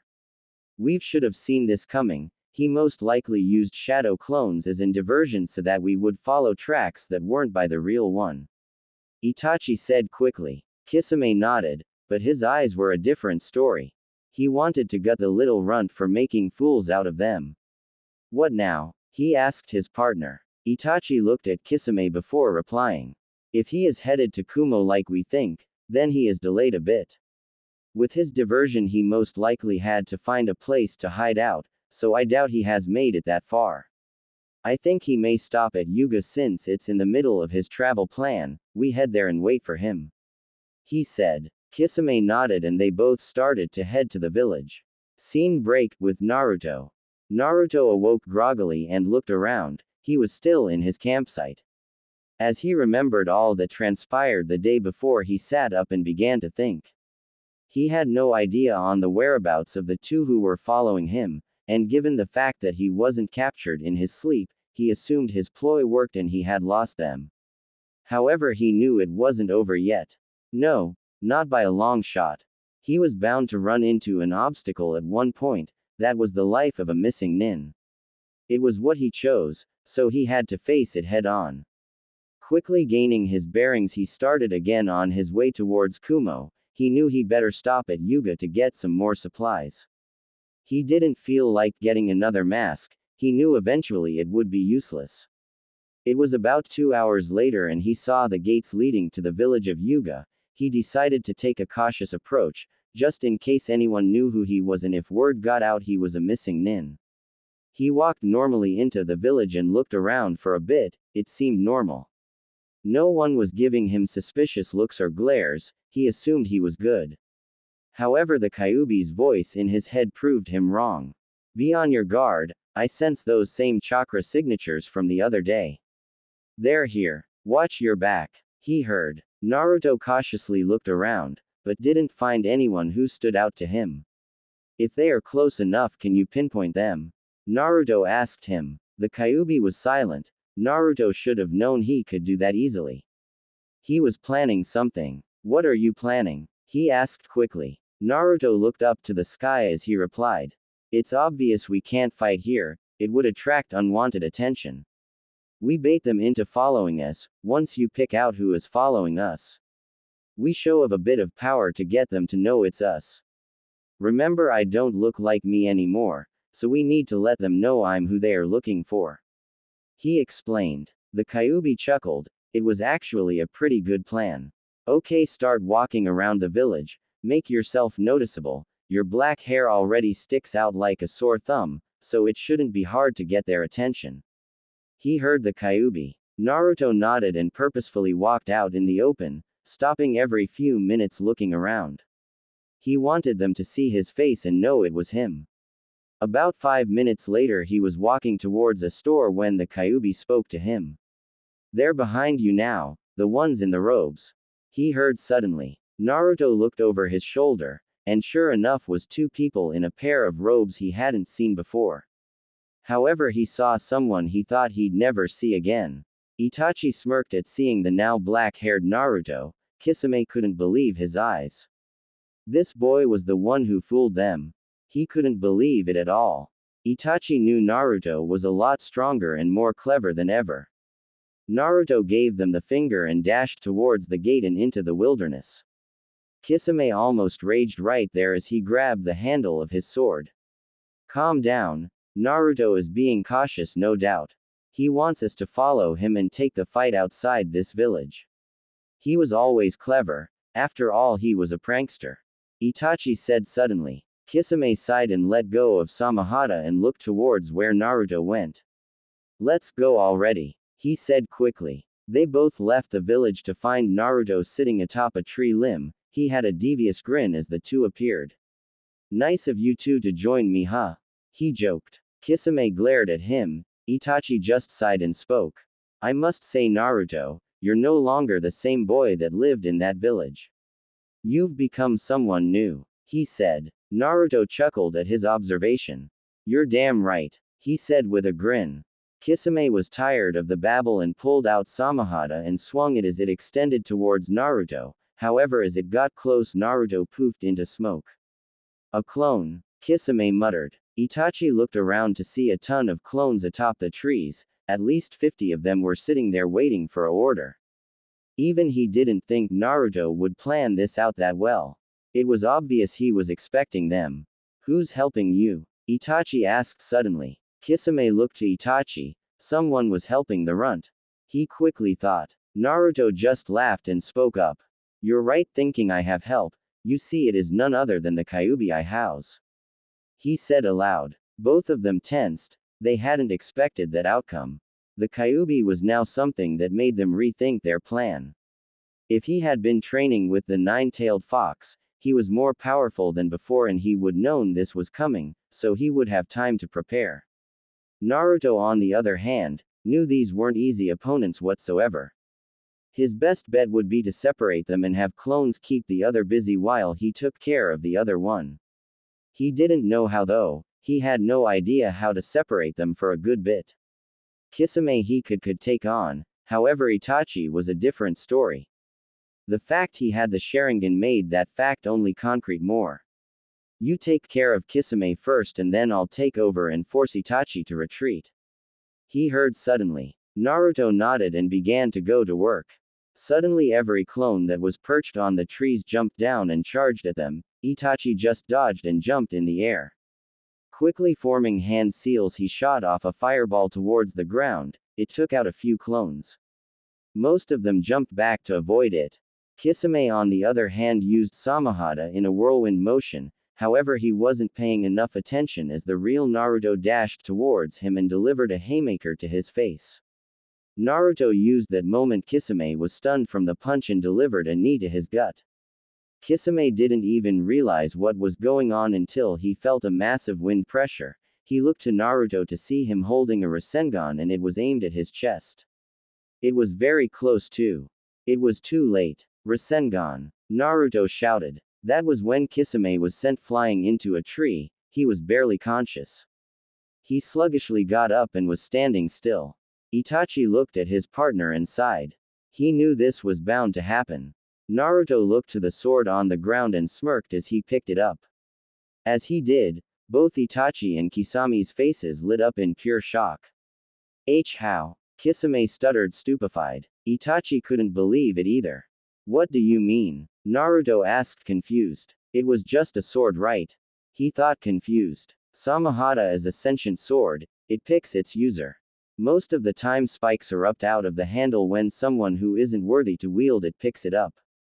Obviously it hasn't rejected you, I wonder why. Kisame explained. Naruto looked at the sword and sure enough, he wasn't being rejected by it. However, he felt it sapping at his chakra, little by little. It was the trade-off though, he knew it came with a price. It saps your chakra, right? He asked. Kisame nodded. Naruto wondered if the Kyuubi had something to do with it. Maybe since I'm a Jinchuriki for the Kyuubi, it likes my insane chakra reserves. He mused. Suddenly Itachi dashed forwards at blinding speeds. Naruto barely had enough time to put up the sword to block. As Itachi's fist met the blade, he stepped back. Naruto was starting to call on the Kyuubi's chakra. His body suddenly started to glow a bright orange. Itachi widened his eyes as the golden fire swirled around Naruto. What is this fire? He asked quickly. Naruto chuckled before replying. It's called Fox Fire. It a fire usable by kitsunes. As such, the Kyuubi is a kitsune and his chakra allows me to use it. As you've probably already noticed, it is very powerful. He explained. Itachi backed up and reevaluated his opponent. This was another unknown variable he hadn't expected. Suddenly Kisame stood back up. Naruto looked dryly at him. Really, you want more? He asked dryly. Kisame didn't even respond and charged. Naruto held Samahata up to block again. He knew this fight was about to end quickly. If he could just get Kisame down for good, then the Kyuubi could take over and take care of Itachi. Kisame was pretty much already dead, with no water around to use his jutsu. He was useless without Samahata. With a swift motion, Naruto swung the sword and it extended towards Kisame, piercing right through his chest.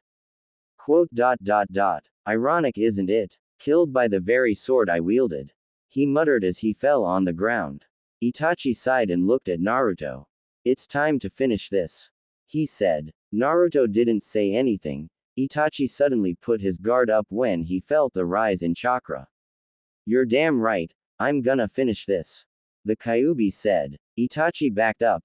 This wasn't Naruto he was dealing with anymore. Who are you? He asked. The Kyuubi just chuckled and charged his chakra as three tails formed. I think you know Itachi Uchiha. He spat out the last name. Itachi's eyes narrowed, then he closed them. When he opened them, it wasn't the normal Sharingan, they were the Mangekyo Sharingan. Ah, those accursed eyes you Uchiha are famous for. Unfortunately, they won't help you this time. The Kyuubi chuckled. Itachi narrowed his eyes as the Kyuubi formed a hand seal. Kage Bunshin no Jutsu, he shouted. Itachi quickly looked around to see a ton of clones all in Kyuubi form and ready to attack. It was getting out of hand. Suddenly all of them charged at him. He was only able to dodge a few as more kept coming. He was suddenly elbowed in the gut and kicked backwards. Amaterasu. Itachi muttered. He waved his hand and the black fire came towards the clones, hitting a few of them. They disappeared. However, he wasn't paying attention and got hit by a fox fire-covered fist. Itachi quickly realized this situation was getting out of hand. He needed to retreat. The Kyuubi was an opponent he didn't want to take on alone. Seeing no choice, he vanished in a poof of smoke. Shunshin huh? The Kyuubi chuckled. Naruto looked up to the sky as Itachi fled the scene. He knew he had an easy fight with Kisame. It was a matter of him already planning it out and having everything fall into place. He knew he wouldn't get that luxury again. They would know if he was trying to trick him. So off to Kumo huh? He heard the Kyuubi. Naruto blinked and wondered where this was going. What's your plan? The Kyuubi asked suddenly. Naruto sighed and realized the Kyuubi was right. He couldn't just walk into Kumo and speak to the Raikage without some sort of plan. That would be utterly foolish for him to do. The meeting would most likely cause quite a stir within the Raikage and he would no doubt want to recruit him. Naruto didn't want that though. No, he wasn't planning on joining another village just for it to end up like the last one. He would have to play his cards right, and if went well and he got what he wanted, he would have no problem helping out the Raikage when he needed it. He was thinking of becoming something like a freelance mercenary, that would give him the chance to continue to explore and gain more skills as well. In addition to having influence with different cages. When we meet with him, he wouldn't really believe me that I'm Minato's son. So we need to convince him somehow, or you do. He started. The Kyuubi snorted and spoke up. No doubt, you don't really look like the fourth with that hair color. I assume you want me to take over and talk to him when you mention your father. The Kyuubi replied. Naruto nodded and began to think again. We also can't let him blindside us, he will have an ulterior motive no doubt. Everyone has something they want out of it, we need to keep the details in our favor, so we aren't being purposefully used. He continued. The Kyuubi laughed loudly after hearing Naruto. Damn kid, I'd never thought I'd see the day when you actually used your brain. He joked. Naruto just shook his head while chuckling. It was time to get serious after all. He needed to be cautious. What exactly are you hoping to get out of this meeting? The Kyuubi asked suddenly. Naruto blinked. He hadn't really thought of that one. He sighed and sat down. Time to start going over what was essential and what could wait. Firstly, we need Kumo to be a refuge of some sorts, preferably under the radar so no one gets wind of where I might be hiding out, if the need arises. Secondly, some training in Kenjutsu would be nice. Overall training would help too. He started. The Kyuubi was silent for a bit. Personally, in my opinion, you should have left that sword there. However, with right training it will become a very useful weapon. He said. Naruto just shook his head and stood up. He was going to stop by Yuga again to get supplies then head straight for Kumo. He needed to be careful though. He was sure that Tsunade would be sending teams out to bring him back, and if they were to find him it wouldn't be an easy fight. Hell no, it wouldn't. It was time for him to start building up on his skills a bit more. He might have to stop by a library again in Kumo, that is if he made it there first without interruptions. With those thoughts in his mind he headed off once again. Scene break. Konoha. Tsunade was having quite a day. She had just heard Kakashi's report about the encounter with Naruto in Suna. He was officially a missing nin now, and nothing could change it. It was only going to get worse, she knew it too. The council already heard about his heritage and demanded that he be brought back. They were naive and foolish though. She knew he would never come back willingly. However, that didn't stop them, they wanted him to be found. More like demanded him. Even she, the Hokage, knew butting heads with the council was stupid. So she had requested 2 teams to meet her today at her office to brief them on their new mission. Those 2 teams were Team 8 and 10. Suddenly the door opened revealing none other than those 2 teams. Asuma and Kurenai both stepped in first with their respective teams following behind them. Lady Tsunade, you requested us? Asuma asked curiously. Tsunade nodded and looked at everyone. I'm sure you know of Naruto Uzumaki's status as of late. She asked rhetorically. All of them nodded numbly. It was a very delicate subject nonetheless. A secret that was kept from most had been revealed and the effects were still rippling throughout the village.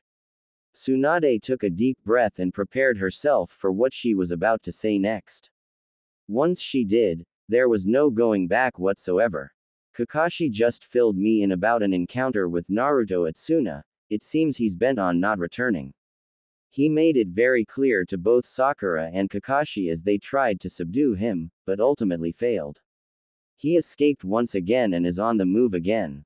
She started. Everyone's eyes widened. Kakashi failed? Ino asked shocked. Asuma and Kurenai obvious felt the same way. Kakashi was a person not to take lightly. Tsunade nodded numbly and continued where she left off. It seems he has gotten some training from the Kyuubi and has developed a type of fire he can use. Kakashi said he used it to blind them and escaped from there. She explained. Kurenai had a thoughtful expression on her face. Kaden Jutsu? She asked suddenly. Everyone turned to her as she asked it. They turned to Tsunade to see her shaking her head. Kakashi said he didn't use any hand seals or call out any names, all he did was call on the Kyuubi's chakra and the fire started to form shortly afterwards. She said. Everyone was perplexed by that statement. If that was true, it meant he was obviously growing stronger and had very useful stuff at his disposal. Also, that fire was very powerful. If it didn't use his own chakra and wasn't a Kaden Jutsu, it was obviously something they needed to watch out for. Your mission is to do the same thing Kakashi failed to do. Subdue him, not kill him. We need him back here. Now that everyone knows he's the son of the fourth Hokage, the council is foaming at the mouth to get him back. She explained. Everyone nodded. They wondered how this would all plan out. I'll leave the details on how you want to deal with it to yourselves, just get it done. She said with finality. They all nodded and left the office. As they walked out, they started to talk among themselves. So how do we go about doing this? Kurenai asked aloud. Asuma thought about it for a good bit. If we can get him to come peacefully, that's good, however we know that won't happen at all. Let's see. If he left Suna, he wouldn't stay in the land of wind that long, and he wouldn't go to Iwa. He must know how much they hate the name Namikaze. So Kumo, he said aloud. Shikamaru decided to speak up. Most likely, he knows he couldn't linger around Suna. He may act like an idiot, but he is fairly smart when it comes down to what matters. If he's serious about not coming back, he couldn't afford to make foolish decisions. He added. Kiba suddenly spoke up. You really think that Dobi can beat us all? 8v1 is a very unfair setup. He said indignantly. Shikamaru just shook his head and replied.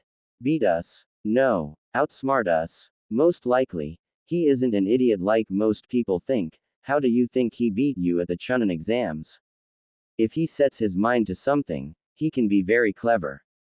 I guarantee you that he has already anticipated the Hokage sending us, due to our abilities and who we are. He most likely knows what to expect from us. It would be very hard to fight us all. So he is most likely coming up with a plan to deceive us, and I wouldn't be surprised if it worked. Shikamaru said aloud. Kiba shut up after that. He knew it was true. There was more to Naruto than what everyone saw. They didn't look past the goofy surface to see what was underneath. We're also about 3 to 4 days away from Kumo, not counting setting up camp every night. That only adds more to his advantage. Shikamaru added. Asuma looked up to the sky as he spoke. Shikamaru is right, this won't be a run-of-the-mill mission. Combined with the tutelage of the Kyuubi, Naruto is even more dangerous and unpredictable. He said. Kiba noticed Hinata was fiddling with her fingers. He knew she was thinking about something. Most likely Naruto. What's the matter, Hinata? He asked curiously. Everyone stopped and turned to the shy girl. She looked up and spoke. I don't understand why Naruto turned out like this. She explained. Shino, surprisingly, was the one to speak up after her. What would you think if you suddenly found out you were being lied to your whole life, and on top of that having to keep a secret yourself, such as the Kyuubi, and carrying such a burden along with it? No wonder he finally snapped from it all. He said quickly. Everyone turned to him as he spoke. They were shocked he would come up with that answer. However, they knew it was the truth. Kurenai turned to Kiba to ask him a question. Kiba, you should be able to track Naruto by his scent. She asked. Everyone turned to him, waiting for his answer. He thought about it for a good bit. It was possible. It's possible. His scent may have changed, depending on what he does to keep himself from not being recognized.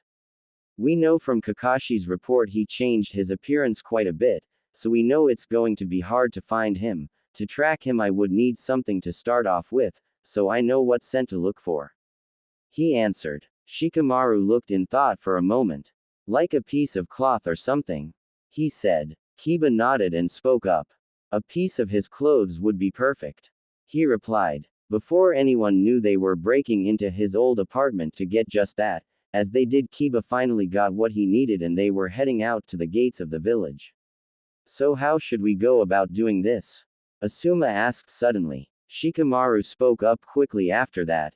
I think we should stay together, with all of us. It's harder for him to get away. With Kiba's tracking, we know that we can find him. All of us have our own specialties and techniques, and if we use them together, we have a better chance, he said aloud. Everyone nodded and they began on their way towards the land of lightning. It was the day after when everyone was continuing on towards Kumo. They had recently entered the land of hot water when Kiba stopped suddenly.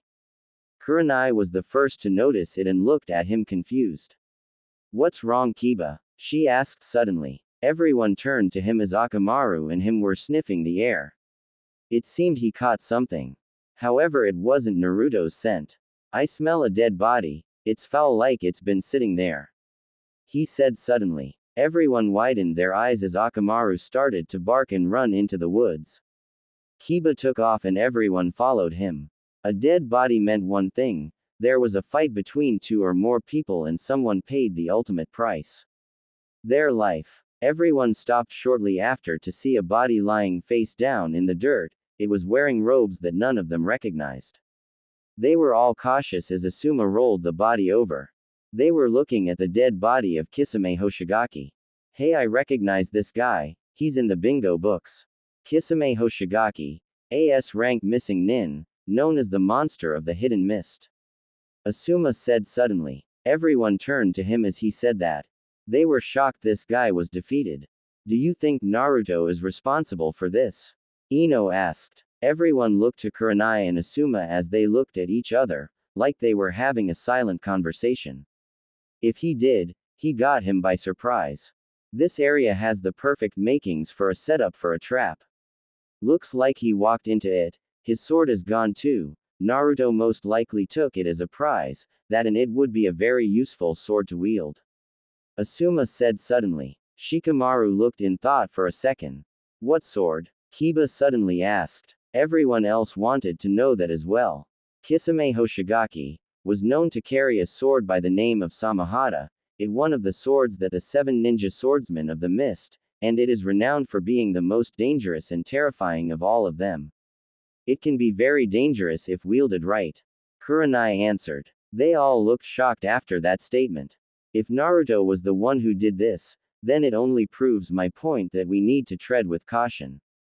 If we don't, we may wind up walking right into a trap, Shikamaru said suddenly. Everyone nodded and looked around for anything that could lead them in the right direction. Ino kneeled near the body to examine it. The wound isn't fresh, the blood has already dried. This was done a day or two ago. It's laid here ever since, she said. Everyone sighed as they realized what it meant. He was a good bit ahead of them. They needed to catch up quickly. We better get back on track, Kiba said. Everyone nodded and they left the area and started heading towards Kumo. Scene break with Naruto. Naruto was close to Kumo, about an hour or so if he walked. However, he was going at a faster pace. He stopped at Yusa to get some more supplies earlier. He picked up a few ninja tools that would help him. He knew Tsunade would send a team or two to retrieve him, so he needed to be prepared for when they met. He knew it wasn't going to be friendly. They would most likely use force, however not lethal force. Tsunade would have their asses if he came back in a body bag. He planned on stopping at Kumo's library before requesting to meet with the Raikage. He needed to learn a few things. Those things were going to help him when he faced the teams that were sent to get him. Before he knew it, he was already walking through the hidden cloud village. He liked the way it looked. Eventually he spotted the Raikage's tower, but he knew that was for later. It was obvious he was an outsider. He got some curious glances here and there, but they were hostile or vicious. He chuckled as he walked into the village's library. He continued to ignore the obvious stares and looked for a few books he was needing. They were about psychological warfare, underhanded tactics. Anything that remotely revolved around deception and guerrilla warfare really would work for him as of now. After searching for a good 25 minutes, he found a couple of books he was going to learn from. They had some good titles that drew him in. They were The Psyche, How It Works, An Art of War, Divide and Conquer. Before anyone knew it, a quick shout of Kage Bunshin no Jutsu and a clone appeared and sat down next to the real Naruto.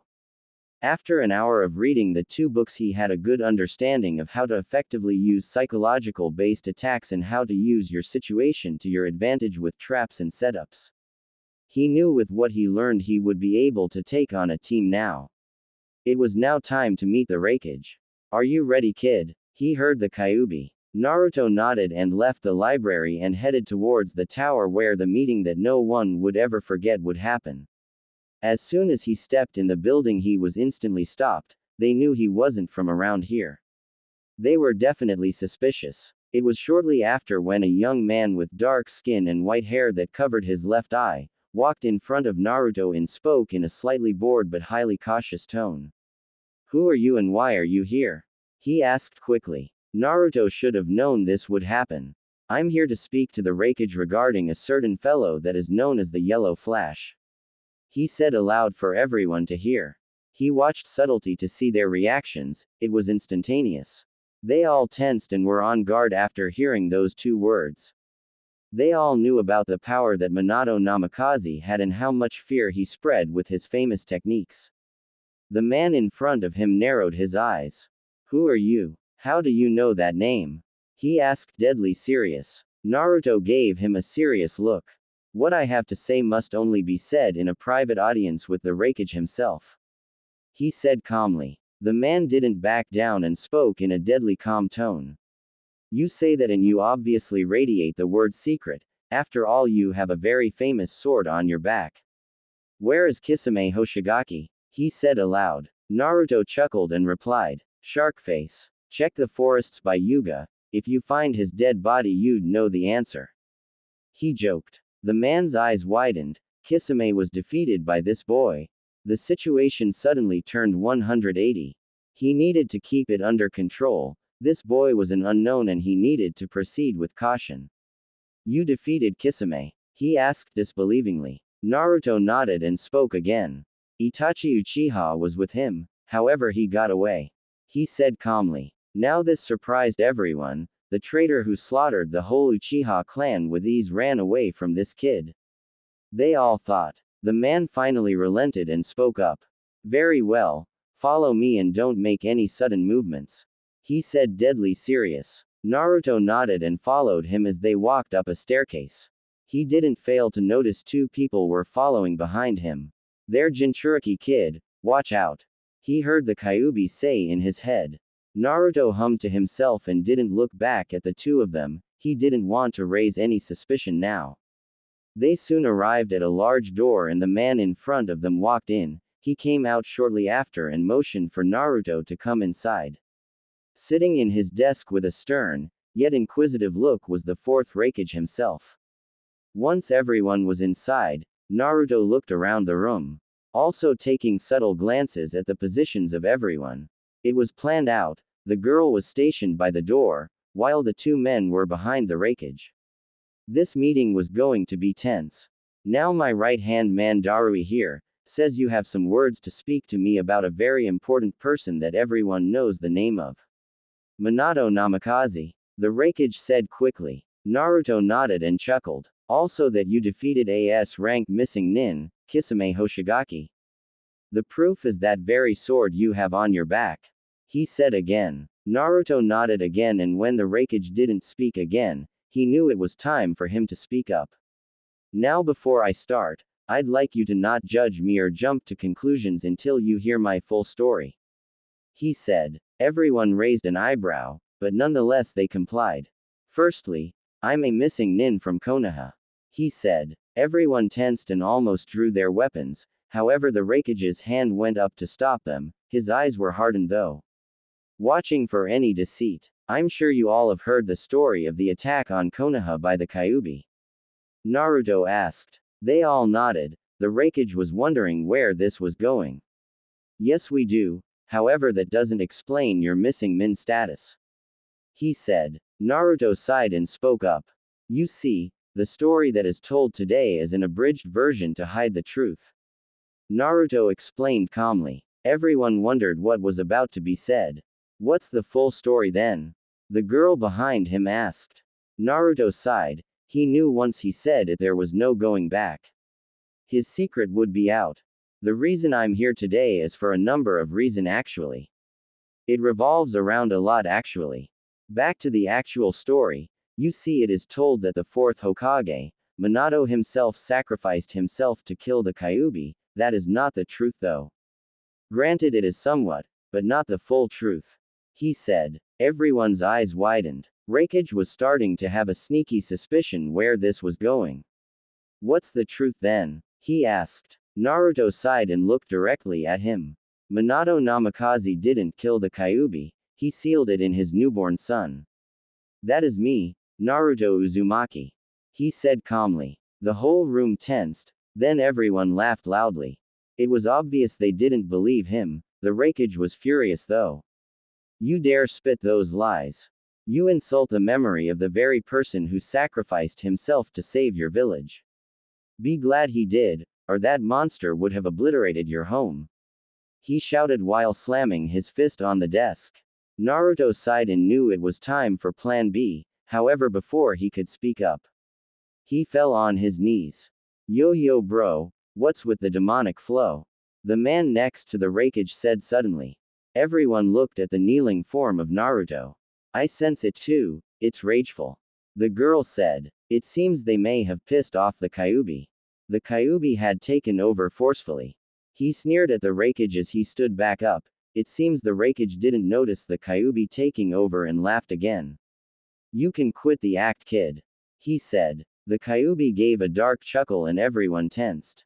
The voice was deeper and more demonic when it spoke. In a certain office that was occupied by 5 individuals, the atmosphere was extremely tense. For a very big reason, and everyone in there was starting to understand why. The Raikage had insulted the Kyuubi and forced him to take control and stir the place up a bit. Everyone felt the chakra that he was radiating. It meant that what Naruto had said was true, and they most likely weren't the first ones to know. Konoha most likely wanted him back, which left them at a standstill on what to do. Who are you? The Raikage asked quickly. He narrowed his eyes. He didn't want to give in that quickly. Foolish man, I'm the Kyuubi no Kitsune. Naruto Uzumaki is my Jinchuriki, you should know what this means, he snarled. The Raikage's eyes widened. This was the real deal. His brain went into hyperdrive thinking about what to do. So it's true? The girl asked suddenly. The Raikage nodded numbly. They were looking at the real deal. The son of the Yondaime Hokage himself. They understood the gravity of the situation. Can you let Naruto back in control? The Raikage asked respectfully. He didn't want to make a mistake. This situation was a ticking time bomb. The Kyuubi slowly nodded and the immense pressure disappeared when Naruto regained control. Naruto Uzumaki, I hate to admit it, but I'm sorry for what was said earlier, the Raikage said quickly. Naruto nodded and began to speak up. Now that we got that ugly stuff out of the way, let's get down to business, Naruto said quickly. It was time to get everything settled. The Raikage nodded. I'm sure you could guess my reasons for leaving Konoha. If you want a bit more clarification on the reasons, here's the short story. Me being the container for the Kyuubi and combined with my heritage being unknown to only a few select people, I'm sure you can figure out the people's view on me, he said. The Raikage's eyes widened. Putting the pieces together, it did make sense. They despised you. They thought you were a demon. I can see why you left, he said softly. Naruto nodded numbly. Everyone was starting to understand what he felt. Jinchuriki were most often, if not, outcasts of the village. I was tired of being lied to. I didn't even know about my parents until the Kyuubi told me. I couldn't take it and I finally decided to relent and take the Kyuubi's offer, he explained. The Raikage widened his eyes. Believing the same biju you held was very foolish and would most likely end up with you dead, but this boy took a leap of faith and look where it got him. What was the Kyuubi's offer? The Raikage asked. Naruto chuckled and answered the man. He told me that I could stay at the village and watch as no real improvement happened, or I could escape and becoming a missing nin and start my new life. He also said in exchange for a few favors he would train me how to use his chakra and abilities. Naruto explained. Everyone's eyes widened for the umpteenth time that day. It seemed the shocks just kept coming. This boy was truly something else. Now what have you come here for? The Raikage asked quickly. Everyone looked to Naruto as he sighed and began to speak up. Truthfully, I come with an offer, he said. The Raikage's interest rose at hearing this. He motioned for him to continue as everyone listened to him.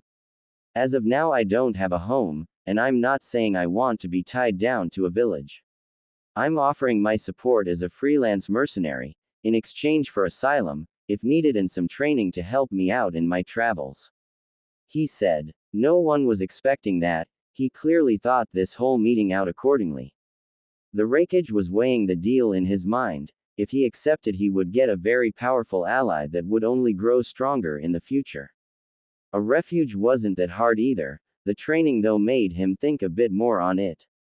What kind of training? He asked. Naruto looked at him and replied. Firstly, Kenjutsu to help my skill with this sword, and one Raiden Jutsu. He simply said. Naruto was trying to keep it as simple as he could to help his situation. The Raikage looked in thought again. The terms weren't that bad.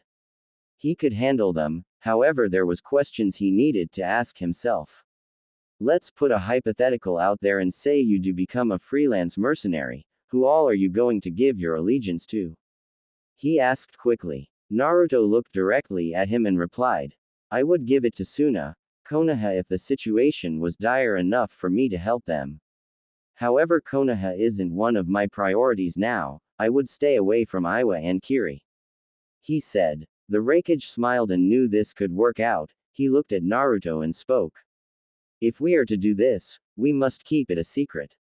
We need a way to get in contact with each other. He said. Naruto nodded and thought about it.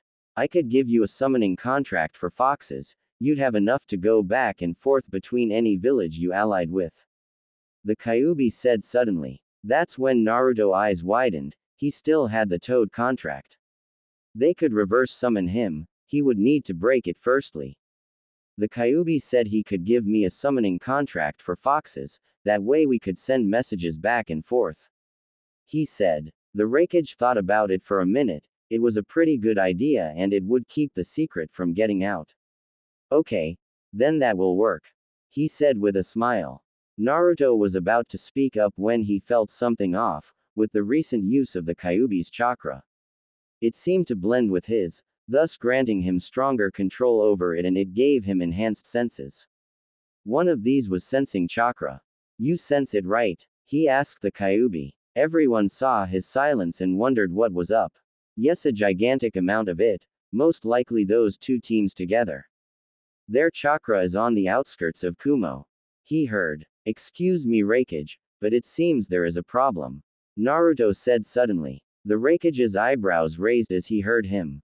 What do you mean? He asked cautiously. Naruto sighed and explained. It seems Konoha isn't letting up on retrieving me. Thanks to the Kyuubi's influence, I have gained heightened senses. I can feel a large mass of chakra outside Kumo. It's two teams together that were sent for me. I have to deal with them. He explained. The man, Darui, spoke up. How do you plan to deal with two genin teams? He asked. Naruto smirked. He had already anticipated this situation and planned accordingly. If it is the teams I think they are, I have a plan to deal with them, knowing it would damage the relationship between Konoha and Kumo if I were to be seen fighting in the village. I already came up with it beforehand. I'm going to deal with them outside the village, so Konoha doesn't suspect Kumo's involvement. He said. Everyone was shocked. The Raikage was impressed too. The kid was seriously something else. The Raikage nodded. Very well. We will continue this meeting after you have dealt with them. He said. Naruto thanked him and left the tower to put his plan into motion, back inside of the office where everyone else who was present for the first part of the meeting. So what do you guys think of him? The Raikage asked. The girl was the first to speak up. He is obviously not to be underestimated, just by the way he spoke shows he can handle himself and can adapt to a situation if the need arose. She said. Darui nodded and spoke up. He clearly wasn't lying about being the Yellow Flash's son. Yugito is right. He will be a force to reckon with if he has the right tutelage. Add that to the Kyuubi and it only adds more to it. His offer wasn't that bad either. He added. The Raikage nodded and turned to the other man in the room. What do you think about him, B? He asked curiously. B looked in thought for a moment. He is very powerful indeed. Those who cross him will bleed. He said softly. Yugito wondered what was going to happen to the two teams that were sent for him. If she did know, it would only concrete the fact that he was someone not to take lightly. I wonder what those teams will face. She asked aloud. They all were wondering what would happen. They would just have to ask him when he got back. Scene break outside Kumo.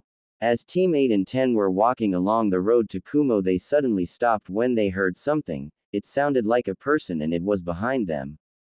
They turned to see a little girl about 7 years old. Her shirt was stained with tears. They were shocked at seeing someone like this. Your ninja's right. You have to help me. She screeched. They weren't expecting that. Kuranai was the one who spoke up. What's wrong? She asked softly. The girl sniffed and replied. My big brother is being held hostage by someone. She said. They widened their eyes and then narrowed them. Naruto wouldn't do that, would he? That's what they all thought. Being the kind souls they were, they knew they had to help. Lead the way, little one. Ino smiled. The girl nodded and turned around and started to run into the forest with everyone following her. If they were to see her face, they would see her with a devious smirk. Warning. A bit graphic. Soon after 5 minutes of running, they came across a thick part of the forest, tree dotted everywhere they could see. However, something caught Ino's eye. Tied against a tree was what seemed to be a boy with dark hair and torn clothes. He couldn't be more than 10 years old. He was covered in dirt and his eyes showed he was tired. Ino didn't even think about it and ran forwards, ignoring the cries of everyone else, and that is what started it all. Ino, wait up! Shikamaru yelled. They quickly followed her to find the boy tied. They were all shocked and angry. Who did this to you? Asuma asked seriously. The boy looked up with defeated eyes and replied in a emotionless tone. A boy with spiky black hair. He said I was needed for something. He said softly. Ino almost cried and looked at Asuma with a glare as he took his knuckle blades out and went to cut the ropes holding the boy. When the boy was finally free, they realized what had happened. It transformed into a clone of Naruto. It was a henge all along. Shit. Shikamaru cursed. He looked to see a line of explosion tags set up purposefully exactly where they were. It was too late though. A gigantic explosion rocked the forest as trees started to fall haphazardly. It was obvious that Naruto was using the situation to his advantage. The explosions kicked up a ton of dust, creating a window for Naruto move into action. Kuranai suddenly screamed out as she felt something stab her in the back. Kuranai! Asuma screeched out. There was only a little bit of visibility. Quickly Asuma used a wind jutsu to clear the area. They all looked to Kuranai to see a Senbon sticking in her. They looked to see Ino down unconscious. Naruto had already proven he had what it took to take them out. Asuma quickly pulled the Senbon out to see a green liquid on the tip. A poison, Asuma said aloud. Suddenly Kuranai felt her eyelids get heavy and she collapsed on the ground, knocked out. Quickly back to back, Shikamaru shouted. There was 6 left. Shikamaru, Choji, Kiba, Hinata, Shino and Asuma. We fell into his trap. We should have known he would do something like this to get us. Asuma said aloud. Suddenly an insane laugh pierced their ears. It sounded like it was coming from everywhere. They couldn't pinpoint the source. Hinata started to get a bit creeped out and scared. Where are you at, Dobi? Kiba shouted angrily. Hinata was too scared and started to run away. That's when a clone jumped down and grabbed her. Sorry for this, Hinata, he said. With one quick chop to her neck, he laid her down unconscious. The group didn't seem to notice the fact he was missing Samahata and that he was a clone. You bastard. Why are you being like this? Kiba roared. The clone smirked and looked at Kiba. Hey Kiba, I got a question for you. The clone said suddenly. Everyone looked at him while he continued. Do you and Akamaru sniff each other's butts? I mean, you are a flea-ridden mutt after all. He mocked. Kiba started to growl as the clone was speaking. What? Does the mongrel have something to say? Go on, mutt, say something. He said quickly. Kiba stepped forward as the clone smirked. Shikamaru went to speak, however the clone already did what it needed to do. It gave Kiba the finger and dashed in the opposite direction. Get back here, you bastard. Kiba roared. Kiba then chased after him, however he should have known he was walking right into another trap. A few moments later, more explosions were heard. Soon after, the clone came back with Kiba's unconscious body. They were glaring at him as he dropped the body by Hinata's. Why are you doing this, Naruto? Shikamaru asked through gritted teeth. No one tried anything. They knew if they did try anything, something would go wrong and they would be down another member. They had no doubt that Naruto had more up his sleeves. That's very easy to answer, Shikamaru. I'm a missing nin with no reason to return to that hellhole. Yet the same village demands that they want me back just because I'm Minato Namikaze's son. They really think that all those years of being outcasted as the demon fox wouldn't affect my decisions. The clone answered. Asuma finally noticed something was off. You're a clone, right? There's no Samahata on your back. He said aloud. The clone chuckled and nodded. You're right, I am just a clone. That doesn't mean I'm going to tell you where the real one is. The clone smirked. Everyone was silent as the clone continued. I'm here to relay a message. Give up and don't try again. If you don't heed my warning, I'll be forced to use more effective methods.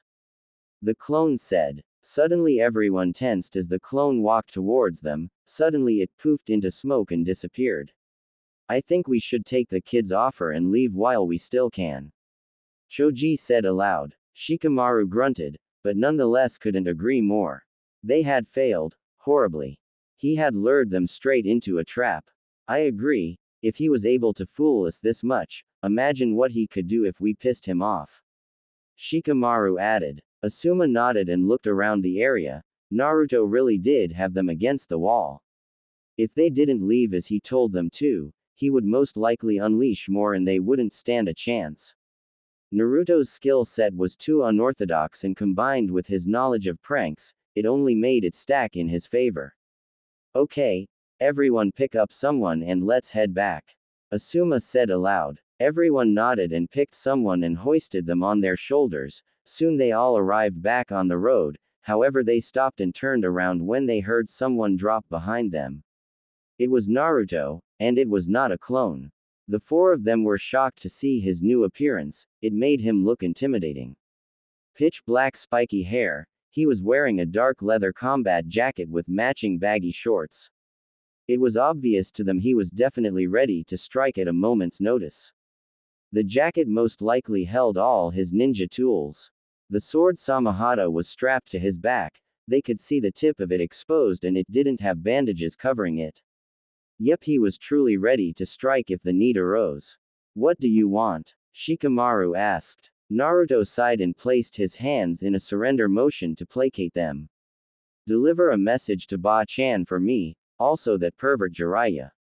Tell them this, I won't be coming back yet, eventually though. I have stuff that needs to be taken care of.